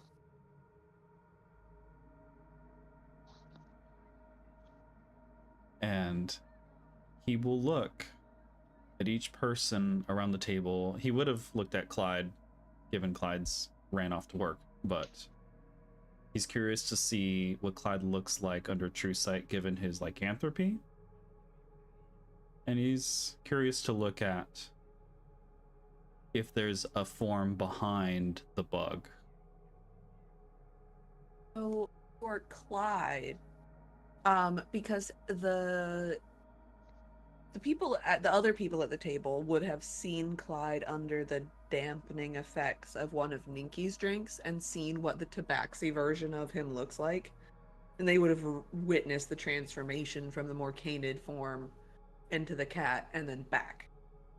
You have missed all of that. So when you use True Sight and you look at Clyde, your physical vision sees this white canid werewolf form, and your True Sight sees a much smaller, slimmer black tabaxi.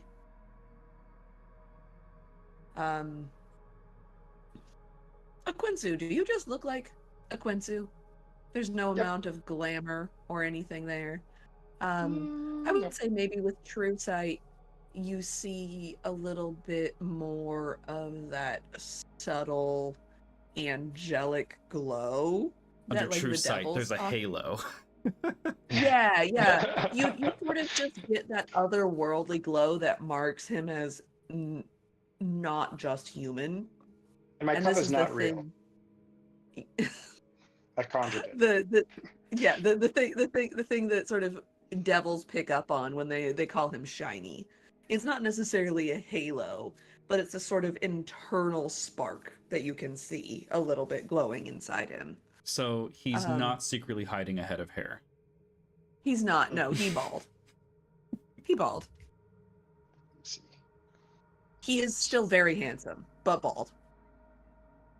Shiny. It looks like he's used a magnificent Shiny. highlighter on his soul. When you look at Raheem, because Raheem still has the curses. Raheem still's got a All couple of curses them. going on here. And you can All see of them. in bold letters, italics, bolded and italics, the mark of hands upon him, where it shows the deals that he's made and the debts that he owes. And you can see 4 additional little souls sort of swimming around inside him. Small, infernal in nature, but not hostile. They seem quite pleasant, actually. As far like as much as you can intuit from how they're interacting with him. He doesn't seem to be having any sort of like, these are parasites reaction. He's just like, chill with it. They're just hanging out. But you know that it's more than just Raheem inhabiting that vessel. Sharp Eye. Aside from the curse mark upon your forehead, is there anything else that Asclepius sees when he looks upon you with True Sight? you see like a brand on his forehead. The curse that prevents him from dying, that binds him to the mortal plane of war and strife and violence. Is there anything else he might notice?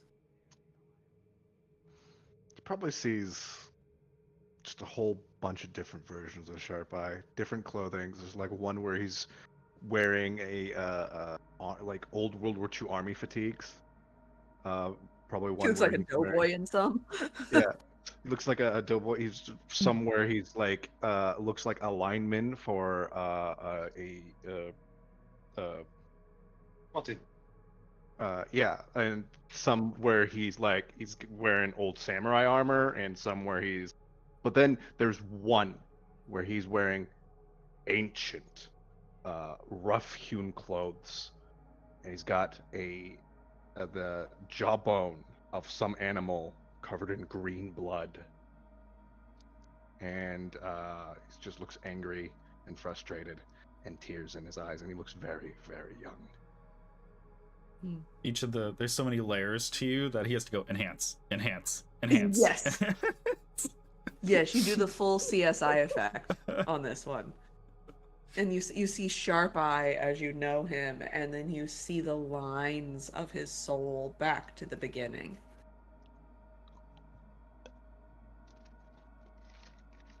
And there's something about that image of Sharp Eye as a young, angry man.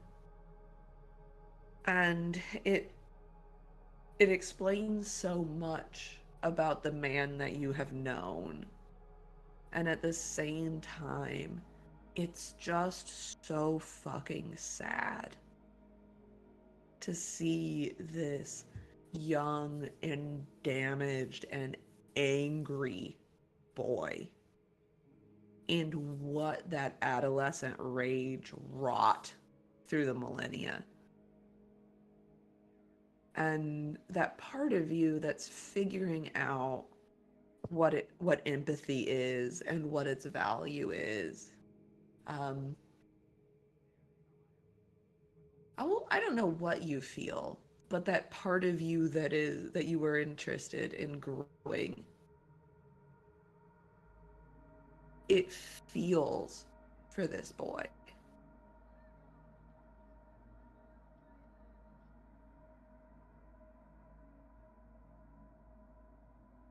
Yeah.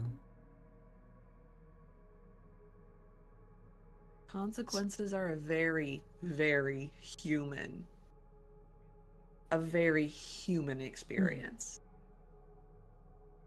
For the consequences that humanoids make as children, as young adults, as they're growing and learning, even before they could really be fully responsible for themselves, echo through them, through future generations, and in his case, through the multiple iterations of his life perpetually.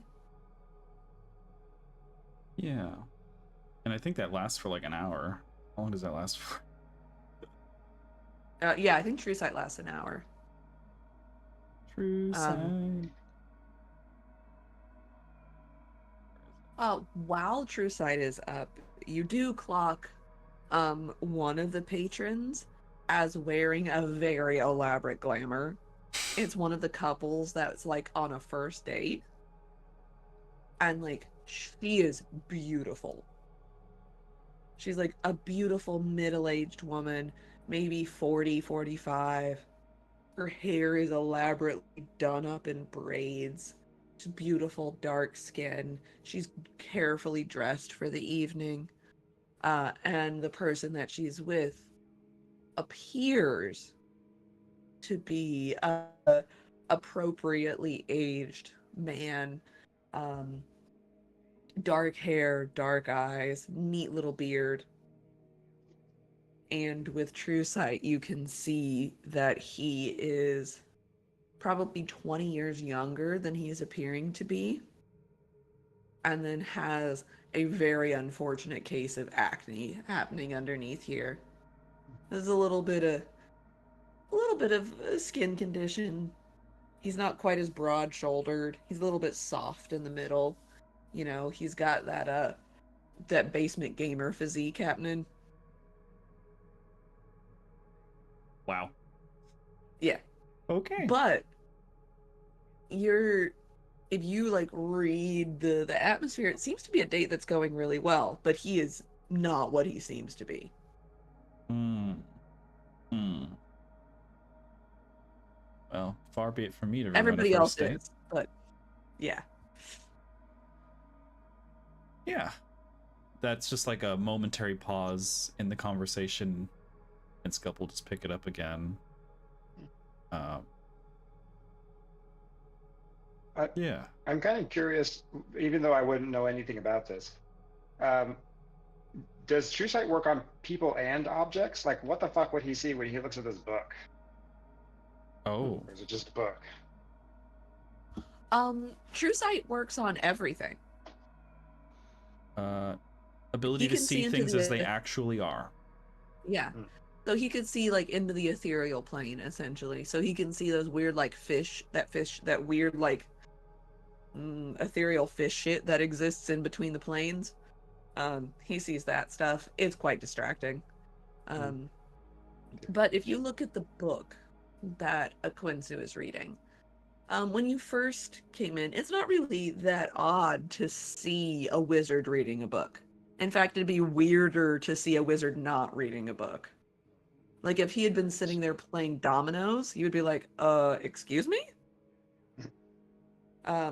So when you first see him, it seems very par for the course. And as you activate True Sight, this book is fucking evil. I mean, it's just a book, but I mean, it's a book, but it is fucking evil. And Rahim's weapon. Oh yeah, Oh, yeah. Like you're looking at when you look at Rahim and you see his weapon, not only do you see that his weapon is evil, but evil. And when Sharp Eye has a you sword, doesn't he? and Sharp Eye has a sentient sword. oh, but is it being Actually. reforged right now into a rifle? Different sword. No, that's a different one. That's a different sword. How Different many sword. weapons do you have? A lot. Not enough. One of the swords came from one of the dragon hordes, and the 9 live stealer, he bought. But the sentient sword came from one of the dragon hordes. And yeah, that's a good point. So one, you immediately clock Rahim's fork, evil as shit, cursed to fuck, like hella cursed.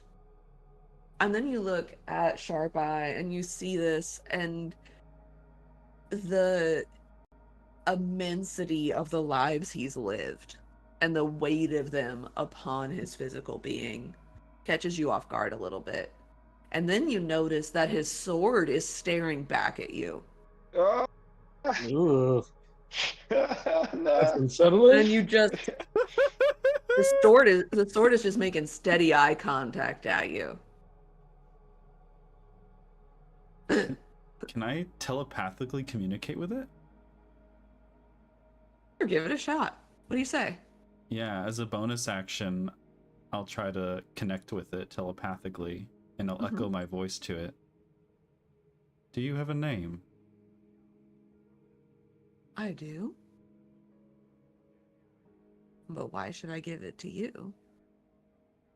This one lets me kill whoever I want.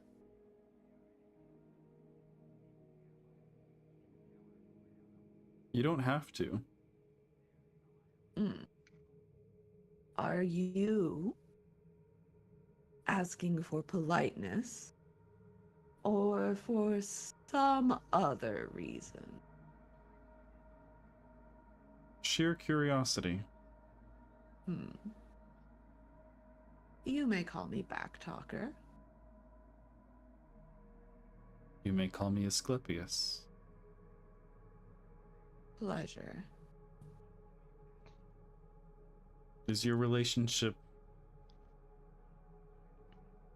with Sharp Eye symbiotic? Benefit each other. I give him power when he needs it, and he gives me blood and soul, for I hunger. Would you ever threaten to take from him personally? You feel the sword think deeply about his relationship with Sharp Eye.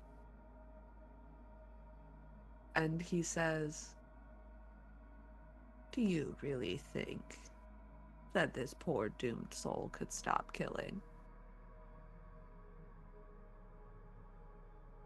Not As as long he as he is. killed? No. As he is, we get along very well. But I if he were suppose to if he become ever... something different?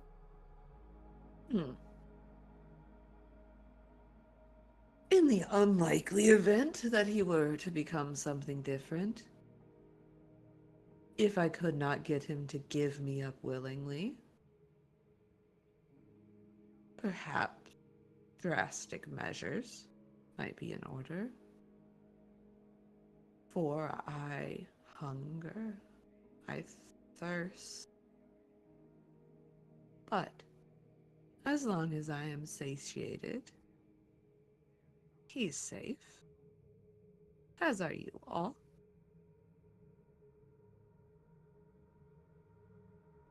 I think you can find comfort in that. His bloodlust is just as useful to us as it is you. I agree. You are a curious creature, aren't you? Rather like me. A weapon. But with desires. And the ability to walk. Well, I am envious of that. I would look rather silly if I had legs growing out of my hilt, I think. Not everyone has the capability of transformation. And if you want to last the eons, it is important to know what you are and what you are not. And what I you was could be. never... I have always been as I am. There's never been more to me than this, than the hunger, than the thirst. There is no soul along the edge of my blade. I am but desire and violence. You were something else once, and then something again, and now you have remade yourself a third time. Do you not remember? Oh.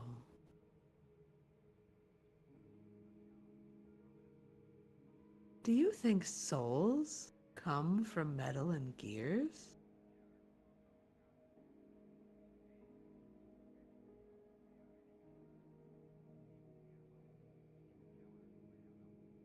For all my foresight, that's not something that I have the privilege of peering into.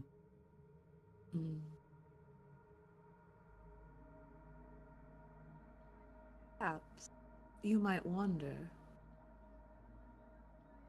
if your body has been made and remade.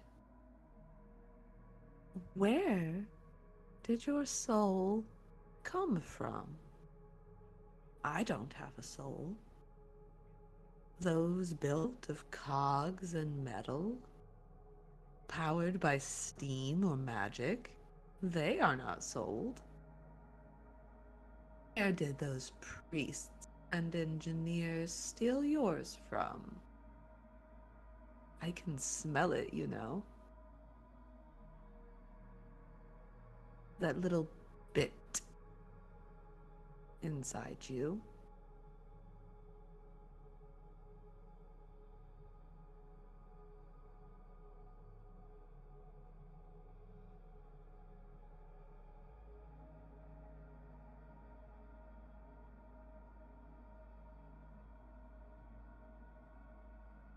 I'll have to take you at your word. Hmm. Well, if you take me at my word, perhaps you're not as smart as I thought. But it is a question. You haven't gotten this far without questioning your reality. But thus far, you have only questioned your future and haven't turned that wandering eye to your past. You cast off the vestments of your second birth without thinking where they got the materials for you in the first place. Well, it just so happens that I'm not in a convenient position to question that, and it's also notably difficult to navigate forward if you're busy looking backward. Hmm. Fair point. Fair point. Those ambulatory must walk forward. Those dependent on the whims of others have the benefit of hindsight. I've spent ages in a scabbard. What is there to do when you sit alone with your lust and your hunger? Except recall your past. I just were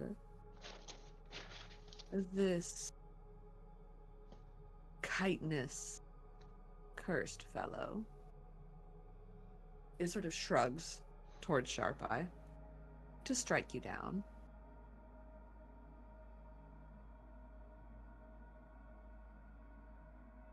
Could be sustained on your essence. The same as I would any mortal being. More so than I would be on your green friend. I suppose Perhaps as I the am, that's... painful. Might be tasty. I suppose that's a possible scenario given my current state, but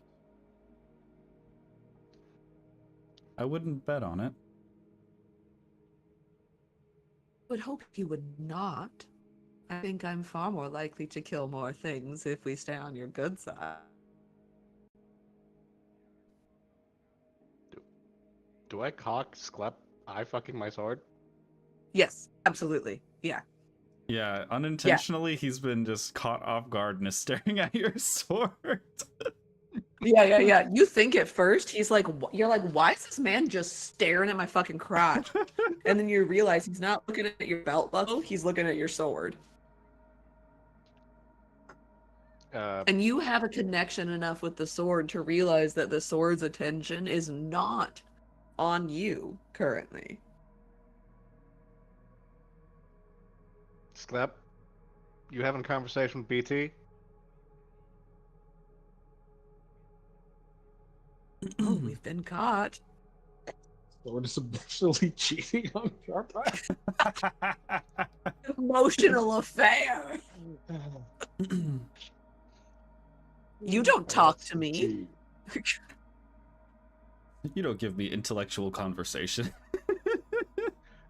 You know what? And that's You only my fulfill fault. my physical needs. All you do is feed me and tell me to shut up.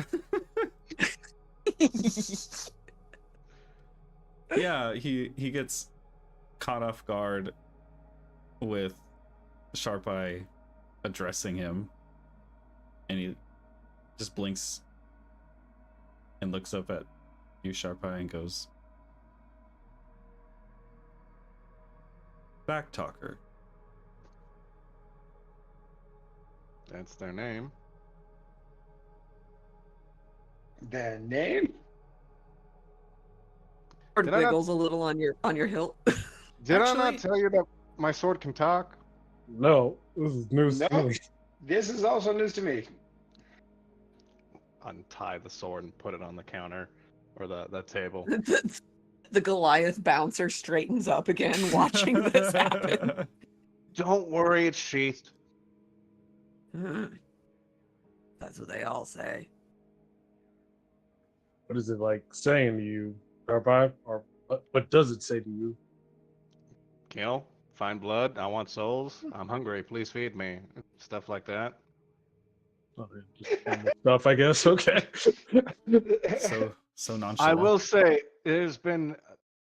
I don't think I've been using it right because it does Nope. say I can use a react. If something comes within 5 feet of me, I can use a reaction to attack it with the sword. Yep. Oh wow. He doesn't love me. If only you spoke to your sword, maybe it would tell you that. You know, neither me or Rahim would know anything of what it's like to have voices talk to us. Isn't that right, Rahim? That is absolutely right. My weapon does not talk to me whatsoever. It doesn't. But But you do hear voices, right? Yeah, I know what I said. Wanda just spouts off a whole long diatribe of Celestial in there. She sounds very irate. And this book does not say any words at all, only the words that I read from it. The book does not talk. But So, But but actually, this is an excellent point. You have this book open in this public space. Uh-oh. well, I figured that if it was already open instead of me opening it, I don't know what the exact words were. But I need everyone with a soul at the table to roll a wisdom saving throw. that's not me. Mine is missing. Correct. wisdom saving. If I fail this, it's only checks, right? Or does this count if I fail Ability this? check. Okay, No, just making sure. saving throws don't count. It's only, and right now it's only intelligence checks. Okay. Ability checks. Yeah. Okay. Ooh. Okay. Plus So- 4. Plus 4. Because Yeah, Yes, plus it four. will be +4 for Asclepius. Raheem, Yes. what is your greatest desire?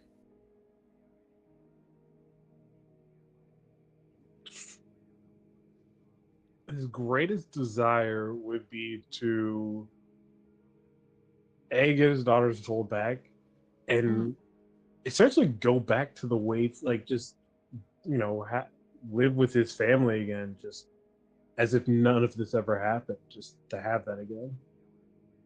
So, Aquensu, you sort of like are having this conversation. You're like, the book doesn't talk to me, and you're sort of like fanned through the book for emphasis, and it opens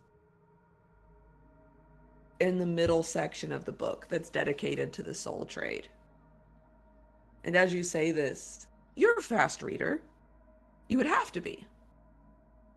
You look down and you see at the top of the page that it's randomly open to Raheem's name. His full name, which you're not sure if you've ever heard before.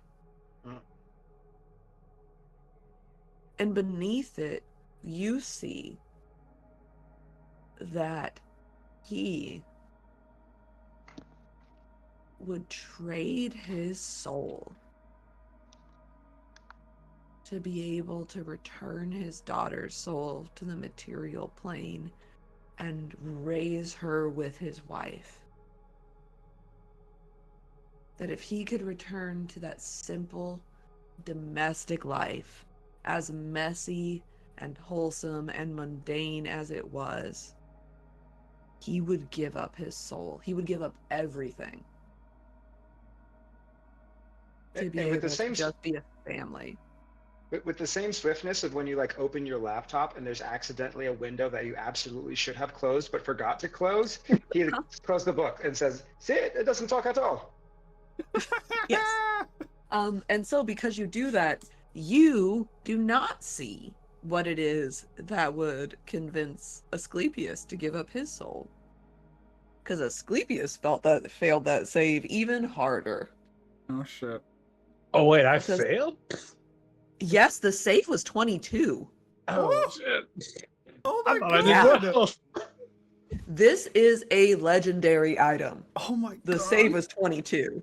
Yeah, I was like, oh, this is interesting for a 19. Like, I thought I succeeded. Whoa. You failed, sir. Oh. And Asclepius failed even harder. Maybe we'll So check you- that later. Probably not. Oh, it's permanent in there. If you go back to Yeah, look, you would yeah, see I'll go back to that. Asclepius's information. But Akonsu is aware of this because he has already been clocking the people coming in and out. Sort Oh, of yeah. comparing the Hmm. notes of the book itself to the things that it's said to try to Oh. figure out whatever algorithm is running in the background. Yes, and you would be...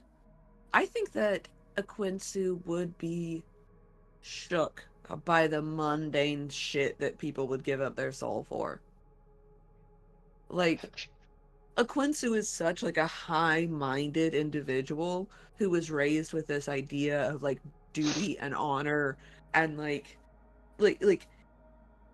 he would be just absolutely shooketh by the fact that like one of the halflings that came in with their buddies for a bachelor party would give up his soul for like an unending keg of beer. Yeah, 60% of it's just sex.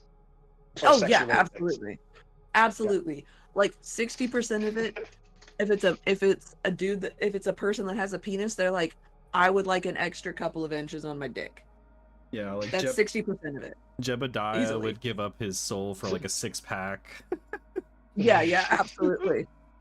Absolutely. Tabitha, she would give up her soul if she could if she just kept her 22-year-old boobies. Like, just give me a boob lift. Nice. Yeah. Yeah. Mhm. So,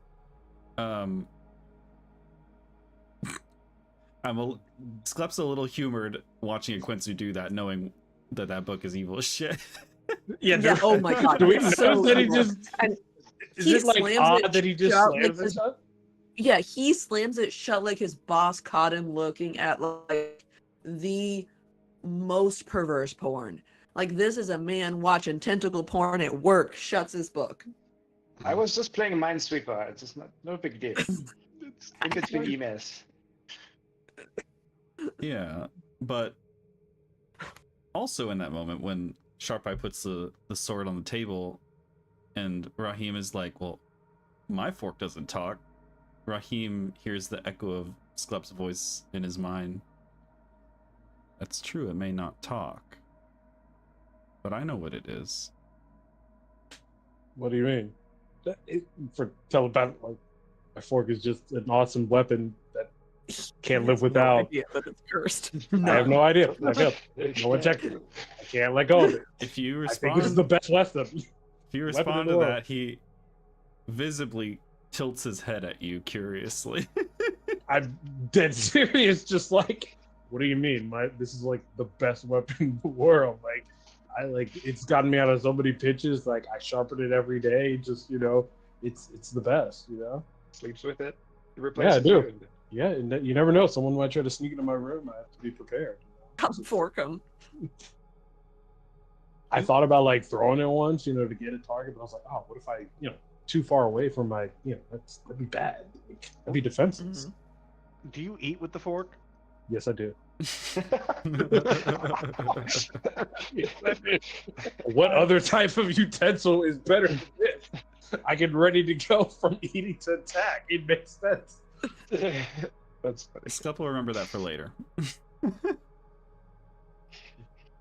Everyone is concerned. No one liked that. But also, he's going to psychic link with the one that speaks Celestial. Oh, Wanda! And Yeah. he says in Celestial. Well, actually, he doesn't know that she speaks Celestial, but he knows that she's there. So he'll reach out. Well, actually, telepathy works a Telepathy special is way. Universal language. Yeah. Yeah, so regardless, he'll tell You would know she's the most chatty. Oh yeah, absolutely. That's the one She that's doesn't shut wriggling the fuck up. most. He's gonna talk to the one that wriggles. Yeah. He goes, "What are you doing in Rahim? Who are you?" My name is Wanda. I am a legally acquired tenant. We have made a deal with the landlord Rahim Squatters' to rights. maintain our residence in his Went from physical master to body landlord. in exchange for sharing our senses with him. He is very dense for a man who is so wise. I know. He makes very bad decisions. Objectively. Yes. And he does not listen to me. He Neither listens does he to the me. others. Listens to the others. They are so loud. They are sometimes accurate. But I try to tell him.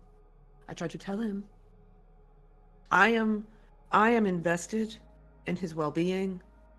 I do not want to be out in the world. It is dangerous. I am a small creature. I want to be safe in here. He makes very reckless decisions. He makes them based on immediate needs and immediate results, and does not think of the long term. And I try to warn him, and he does not listen to me. That's And the because he boys can't that are speak in here? Celestial. Motherfucker! I just thought hear the that he was a Celestial misogynist. accent. Yes. I thought that he was a misogynist. The others in here are all male. I thought he was like, I don't want to listen to the woman. And they're dumber than you, right? Oh my god, they're so stupid. Oh, Garrett, he is telepathic. He keeps talking to the bug. We're supposed to be secret. He keeps talking to the bug on accident, not even on purpose. Oh no, not the bug. Ugh. The bug is dangerous. The bug has poor impulse control.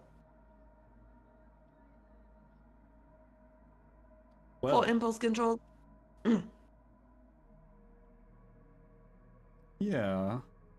I guess for comedy's sake, he can bonus link with the rest of them inside of him.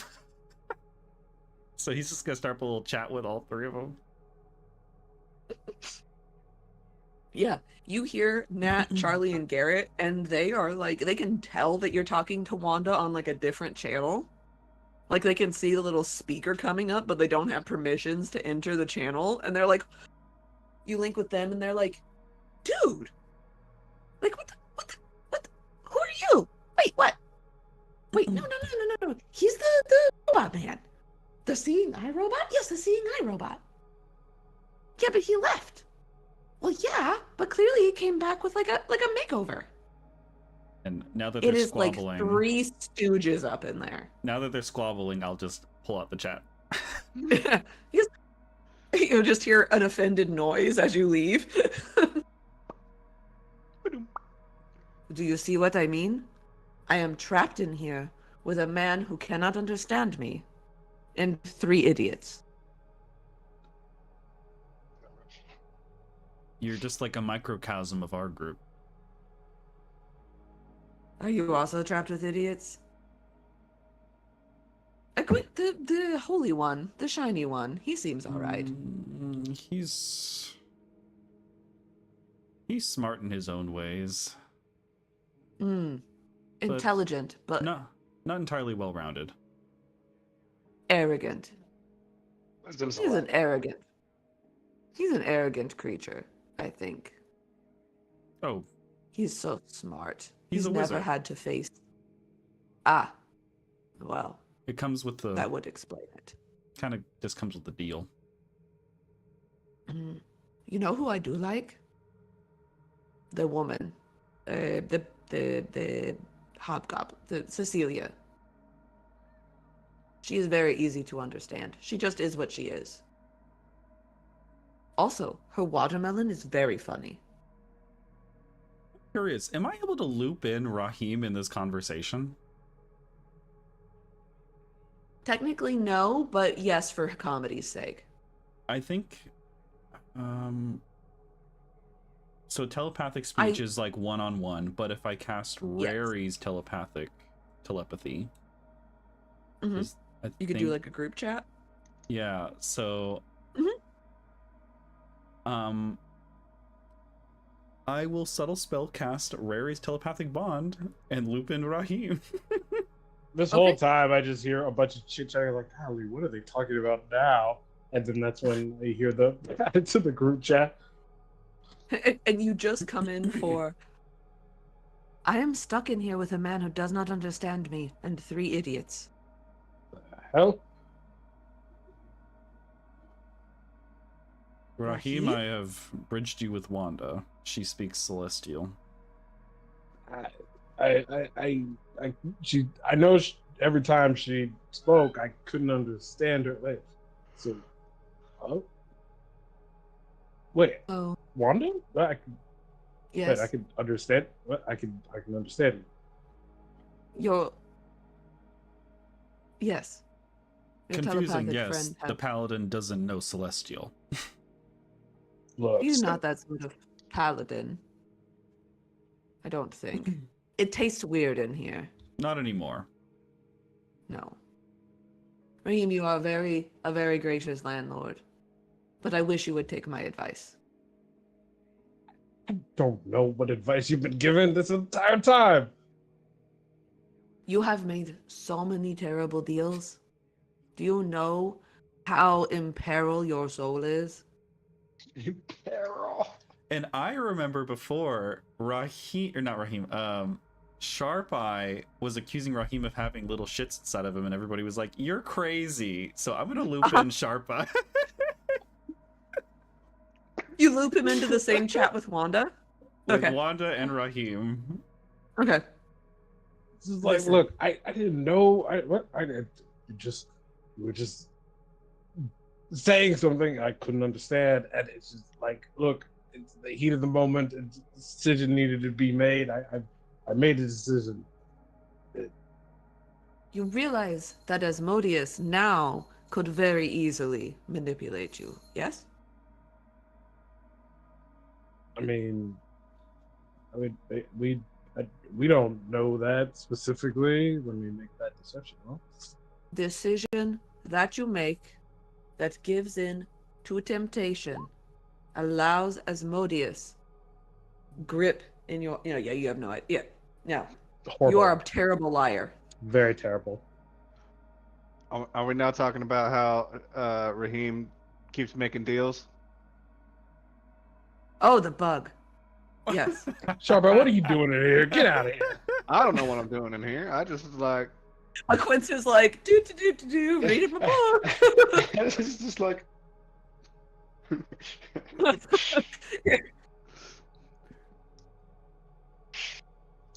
The bartender would trade his soul for a job that actually gave him insurance. Wild.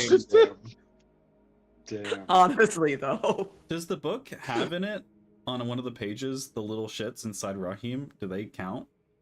They do not have souls. Oh? I don't think so. Do Oh. devils have souls? I think they're just corrupted souls. Like, they're like Oh, evilly tainted souls that are in hell. yeah. Their desires are very minimal. Like, it would actually, they're very comfortable right now. It would take a lot to get them to give up their souls. They're pretty comfortable. They're relatively, like, sure that despite the fact that Raheem is kind of an idiot, that he's also a constitute idiot. So it's unlikely he's just gonna die and leave them homeless. At least, he's not going to fall to disease. Right, yeah. Hey, I got that going for me. I would say that everyone except Wanda would give up their little tiny corrupted souls for like a more constitute vessel. Like if they rolled up on a giant, Oh, they'd take that opportunity. can What they the get can they get inside like a god or some shit? Yeah. If they came across somebody they thought would give them a better chance of survival, they'd give up their soul. Wanda would want to have a physical body that would allow her to act of her own volition. Mm. She doesn't want to be a parasite. If she could have a physical body that afforded her protection and allowed her to act independently, she would give up her soul for that. But otherwise, she's happy where she's at. Quincy's like, maybe I could make that work. Yeah. There's some spicy ass spells in that spell book. You hear Raheem, or not Raheem, Sklep say to Sharp Eye, it looks like you were right about entities residing inside Raheem. Raheem, you lied to me. You said you didn't have any inside you. I did. But you were really Sorry. upset that like I was hiding things from you. Funny how that works, isn't it? In my defense, I'd been making deals and I didn't really want to hear the whole speech about making deals again. So He loops into Quincy. God, God, this is cathartic. Quincy, you are suddenly in a group chat telepathically with Raheem, Asclepius, Sharp Eye, and a feminine voice with a weird with a distinctly celestial accent. And you hear, "Ooh, it is the book. I have the ability to talk to." what? What? No, I'm just kidding. Oh, It's a good no. joke. The book can't talk. The book cannot talk to you. Wait, what? Hey, the book can talk. The book cannot talk to you. You know who that book does talk to? It, That book No. talks to Memon. That book talks to Memon. no, fuck. I have not gotten to that chapter yet. That is a spoiler. Asclepius, how do you function with them? How do you function with them? You know, if my role thus far has been to state my mind for its objective truth, and they may do with it what they will. Yes, but the persons who can understand me to ignore me, and the person who is in charge of my well-being cannot understand me.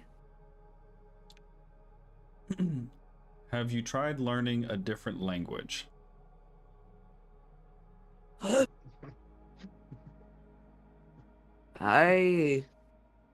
Yes, I have a very terrible accent. To be fair, Raheem, I think it might be easier for you resource-wise to learn Celestial than to make a parasite inside of your body learn Common. Fine. I will. Thank I you. will dedicate my time to learning Celestial and hearing you out. I'm sorry I didn't. What? I feel like I'm. This is a weird luck. Anyways, I will. I will learn Celestial. Thank you. Okay, well, I can tutor you if you like. I He would has a appreciate funny that. accent, but I can understand him.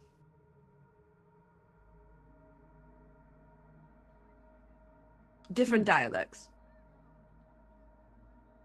Yeah. Is there anything else here that's been hidden or kept secret that we want to just air out now that we're having a fresh start of sorts? Above board, we're all just like sitting in the booth, just staring at one another. Exactly. Yep. Okay. The And waitress we from just that took out side. like the sword, and we're getting ready to look at it, and now we're just Oh, staring is at the each other. sword looped into this conversation Sword too? is Is the sword just talking. like It's like left? Well, The sword is just somebody kill left out. somebody. well, you say that, but Sharp Eye did disclose to everybody, yep, he has a talking sword, so I will loop in the sword. Yeah, Backtalker's like, huh? Sharp Eye is not the only one with a secret. What the heck was this? Hello, all. I'm the sword. My name's Backtalker. Would you please encourage this fool to stab more people with me? I don't know, Backtracker. He seems to like guns far too much. Yes, but how often have they exploded in his face? That is a good point, and he cleans them Touche. quite often. I know. It's obsessive. It's the ammunition. I don't get good. I don't get good gunpowder down here in hell. What, you mean that infernal gunpowder has been somehow corrupted? Probably. Kind of want That to was see what. sarcasm, Sharp Eye. Everything in hell has been corrupted. Thanks for your insight, BT. Wait a second, Raheem, you have had voices inside of your head this whole time. Oh, they're literally to the party figuring that out. Yeah. Wanda. Yes, but I'm the only one that matters. The other ones are idiots. So Rahim has a cursed weapon, and he has 3 parasites swimming around inside of him. Ekwensu has a book that talks to Mammon, and Sharp Eye has a sword. Oh yeah, no, Raheem has 4 parasites in him. 4. Yeah, 4. Yeah, wait a minute. What do you mean cursed weapon? This weapon, I don't have any cursed weapons on me. Ignores you. Honestly, as far as the deals that he has made, the cursed weapon is the least of his problems. I mean, the book is obviously evil. I got it from hell. I mean, that's not a surprise or a secret. And yet you attune to it. Well, I mean, the book might be evil, but information is neither good nor bad. It's about how you I use don't it. think that is strictly true. I don't think that it's false. We can argue about it later. Am I talking to Wanda or the sword? I'm confused. Wanda. That's Wanda. Okay. The sword thinks everything is evil. The sword is like It is about it. pure neutral evil. Everything is evil and everything is awesome. As long as it leads to death. As long as it leads to death. Yeah, the sword is not philosophical. Wanda is like, knowledge is not neutral. But knowledge is power, and you can use power for good or bad. All power is evil. I don't know that is strictly true. As is money. Nothing is strictly true. What's that? I'm sorry. Money in and of itself is also evil. In and of itself? It's imaginary. Is somebody translating this conversation so that Sharp Eye understands? No. Raheem is super lost also. Yeah, if you could imagine, like, back in the real world. It's happening in Raheem's head. This is all happening in my head. It's just like in the real world, you just see smoke coming out of the ears, just like uttering all this. The waitress comes by and is like, y'all want more ranch for your chicken wings? We all just slowly look at her. All at once. Include her as well. No, I'm just kidding. She just puts down a pitcher of beer and leaves. Well, I suppose we all know what it is like to be part of the illithid hive mind. We have gotten the true Asclepius experience. That spicy taste. Asclepius, your brain tastes like coriander. And bad dreams. The soapy kind or the spicy kind? Both. If I were to have too much, I think it would taste of soap. In small doses. Just spicy. I would not want to live in your brain. Too much soap. Well, this has been unexpected and fun. Very eye-opening. It is a good welcome back party. I'm so glad that someone has decided to listen to me. Backtalker is like, when can we stab someone? It's been 2 sessions without any death. All Look, right. Perhaps next Tuesday. Yeah, like I'm pretty sure we'll go find some, I don't know, Trojan in power, and we'll probably overthrow them. Just don't worry about it. It happens. I think Excellent. I am here for destabilization. there'll be plenty of that in the next couple of layers. Well, I think we need to wrap up dinner and get to bed. But this has been a pleasure. Thank you, Asclepius, for acknowledging me. I have been, for weeks, laboring in silence and in anonymity. But Raheem has kept you safe. I wouldn't say silence. Yes. For which I am It's grateful. going to be like, we will have all kinds of inside jokes that Cece and Clyde will never know about. True. The wolf, he is very fucked up. Have you seen that watermelon? Okay, Oh no, what is I with like the the watermelon? watermelon is very funny, actually. What do you mean funny? What do you mean funny? What do you mean funny? What do you mean funny? He's got jokes. The watermelon has jokes. What? You didn't know that we all talk to the watermelon when no one is paying attention? No, I didn't know anyone was talking to the watermelon. My divine sense picked up that it wasn't a watermelon, but I don't know what it is. I'm Oh, pretty sure there's an eldritch horror of some sort. That's what I was You gonna know? assume. I mean, it's evil, definitely, but very funny. Is it like is this a situation where Cecilia calls it Harold, but its true name is like Harold Doth, Breaker of Worlds or something? The herald yes. of evil. Oh yes. The watermelon speaks with a draconic accent.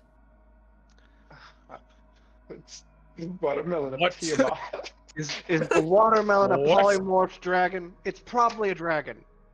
You just been carrying around it. I mean, no matter what. To be fair, it could be a wyvern.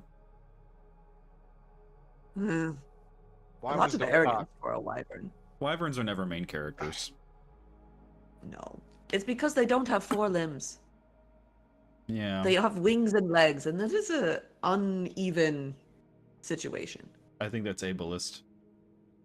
Is and then it? he That's ends the the way they're conversation. born. They're not just He Oh, breaks the link right after that. yeah. She goes on a tirade in Celestial. Raheem, you have no idea what she's talking about. Here we go again. Okay. So,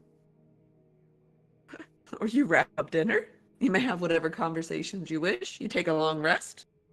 Asclepius, do you resume your rooms at the Dancing Dragon with the rest of your party? Yes. The one last thing he will do before retiring is Mhm. visit with Sharp Eye in his room. And he will just hover and float over towards Sharp Eye. Oh. Oh, like full feet off the ground. Yeah. Okay, great.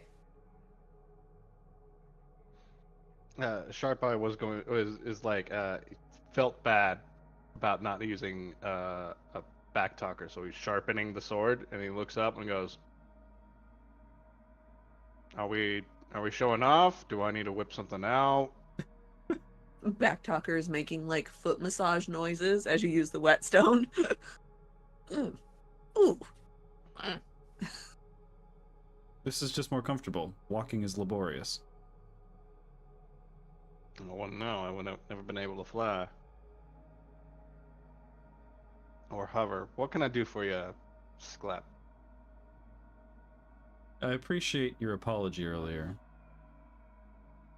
I talked a little bit about the fact that I can do things now that I haven't before, but it's more than just doing things.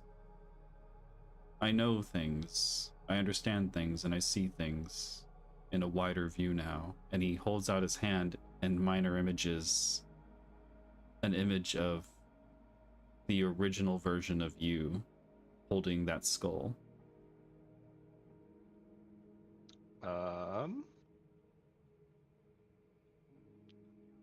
What I guess it would be deception if I'm trying to like maintain my composure or something. Performance. What performance? I would say if you're not trying to directly lie, is your modifier the same for performance and deception? Yeah, it's all plus Okay. 0. Okay. Yeah, because I would say it's more performance if you're trying to like keep your composure, and deception would be if you're actively trying to lie. All right. But All if right. it's the same, it's still a 13. You see, his mandible just twitch a little bit, almost like a tell, and he just So you looked into something about me. I mean, I think I did tell you that I killed my brother that kind of started this whole thing. You did. And I just want you to know you can recount your story to us and try your best to evoke through the five senses of everybody here what it was like for you or what your burdens are. And you'll never be able to just transfer your feelings or memories over to people to understand. But you and I have had our disagreements, but I want you to know that I wouldn't say fully understand, but I do understand and have witnessed to some extent who you are and what you've been through. And I know where you're coming from. And I don't blame you for how you reacted in our prior engagements, because I know where you're coming from. And if I were in your shoes, I would probably act the same way. It's just how nature works with these things. In the same way that he gestures to himself, this was inevitable regardless of how we would have chosen to handle things in other possibilities or timelines. That's how nature works. Yeah, probably. Thank you for, I don't know, showing appreciation. Understanding me. Something like that. If I can help lift your curse, I'm willing to help. Or if it's something else you're after and it's conveniently possible along the way. I meant it before back then and I mean it now. We're all here for impossible ambitions, and we need each other. Well, if you're gonna help me, step one is that we need my soul.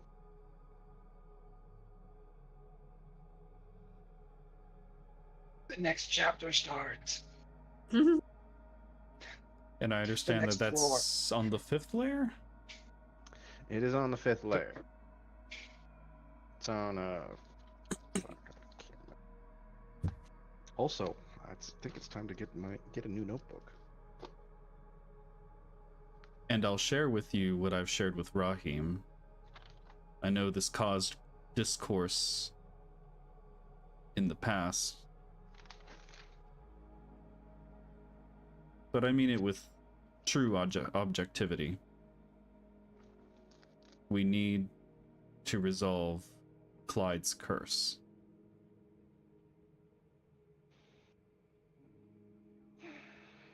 So we need him uncursed? Isn't he more helpful as a... No. Can't be putting him into a Pokeball every time he loses shit. The amount of power he gains in his lycanthropy form is not significant enough to justify the fact that a member of our party could join the enemy. Functionally speaking, not literally. He pushed Rahim in the river against his will, and Rahim was unable to defend himself. And the river, amongst many other things, could have ended very badly. That could have ended very, very badly indeed. What if we piss him off and then drop him into like a crowd of enemy? Kind of like a Quinsu, just him right there or something. Issue with that is, Once the enemies are dead, he's going to come after us. well, it's not just that. Are we able to properly calculate how to use him in such a way where he's distant from us, but without putting him against odds that are greater than what he's capable of? That's a good point. He can get killed and we lose a member of our party. If he dies, he dies. Generally speaking, it would be better to get the curse lifted so he can focus. Because right now he can't focus. He's focused on this damn curse and his family. If we can Alright. get him to focus on what's really important here, and in turn also get him to not turn against us in combat, I think we'll be surprised at how beneficial his martial arts skills are as opposed to his uncontrollable fury.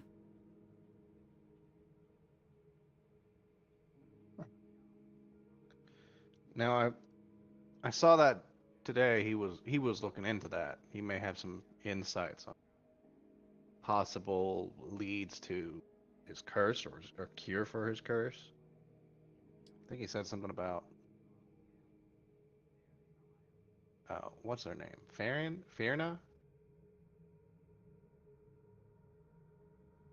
Well, if he's learned something, frankly, first of all, I'm impressed.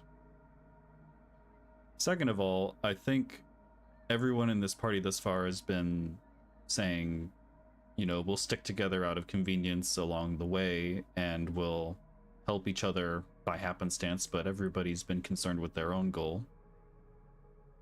I think it's important that we take a step further and not only unite as a party just out of convenience sake, but really as a team and as a group tackle each of these objectives.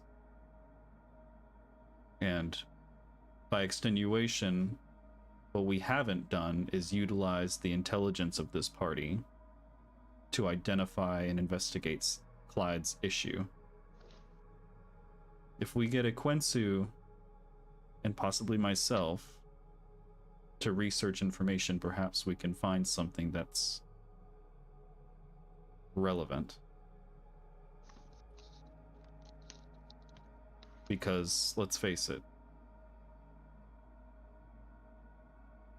Clyde has a certain wit about him, or mental fortitude, but he's not book smart.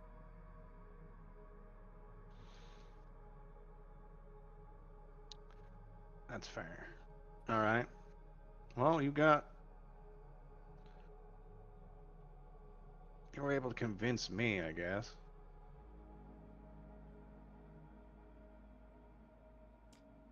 I think we'll be much more productive and results will speak for themselves. Sharp Eye's gonna go quiet for a second and look you up and down, and gotta go. What's your take on all this? What's your goal, Asclepius? And I'm gonna do a insight check. Okay. He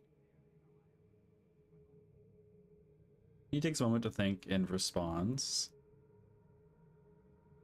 You know, I came here because I was honor and duty bound to accompany Rahim and help him fulfill his objective. And frankly, it was a detriment to the party in a way because I was so zealously loyal to Rahim that I wouldn't have given a second thought to helping any of you with your objectives in any real way.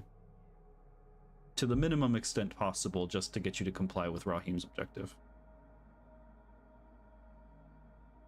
But now I'm free to think about what I want, and I'm not so tunnel visioned on Rahim's objective that I can, from a bird's eye view, coordinate everybody's efforts to an overall more productive structure of how we go about things. Coordination, synergy, things like that. Are you familiar with these concepts? I'm familiar with these concepts, but you still haven't told me what your goal is. My goal is to get Raheem out of hell. Period. And that's between you and me, with or without his daughter. I don't think he'd like that. No, he wouldn't. Very much not. I don't think he'd like that. I think Raheem, he'd like that.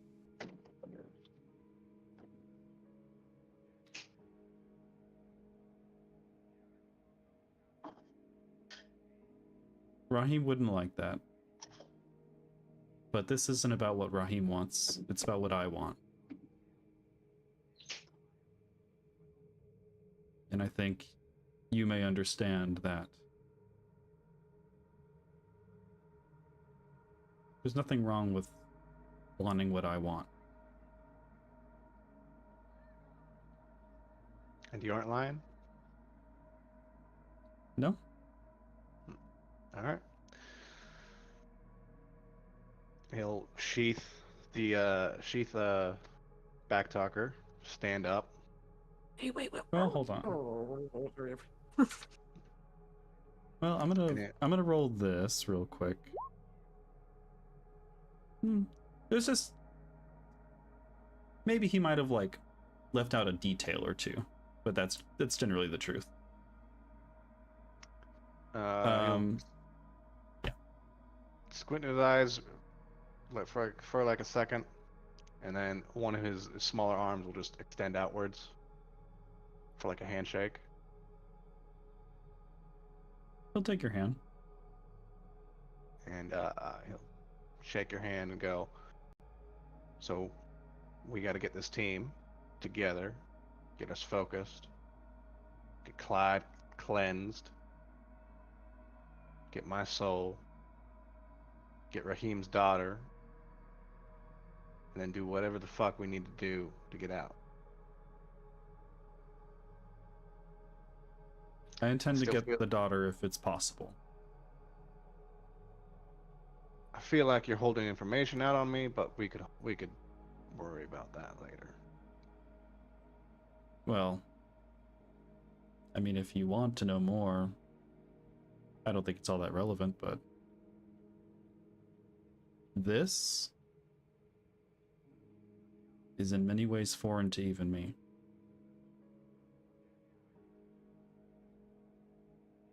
I want to see what it's capable of. Oh. Test run. New hot rod. This has always been a question of what could I be? And you're not worried about any like I don't know, secrets hidden in there somewhere. No. I don't take your word for it. When you pursue greatness, you can't fear the unknown. But rather you prepare for it in whatever way you can.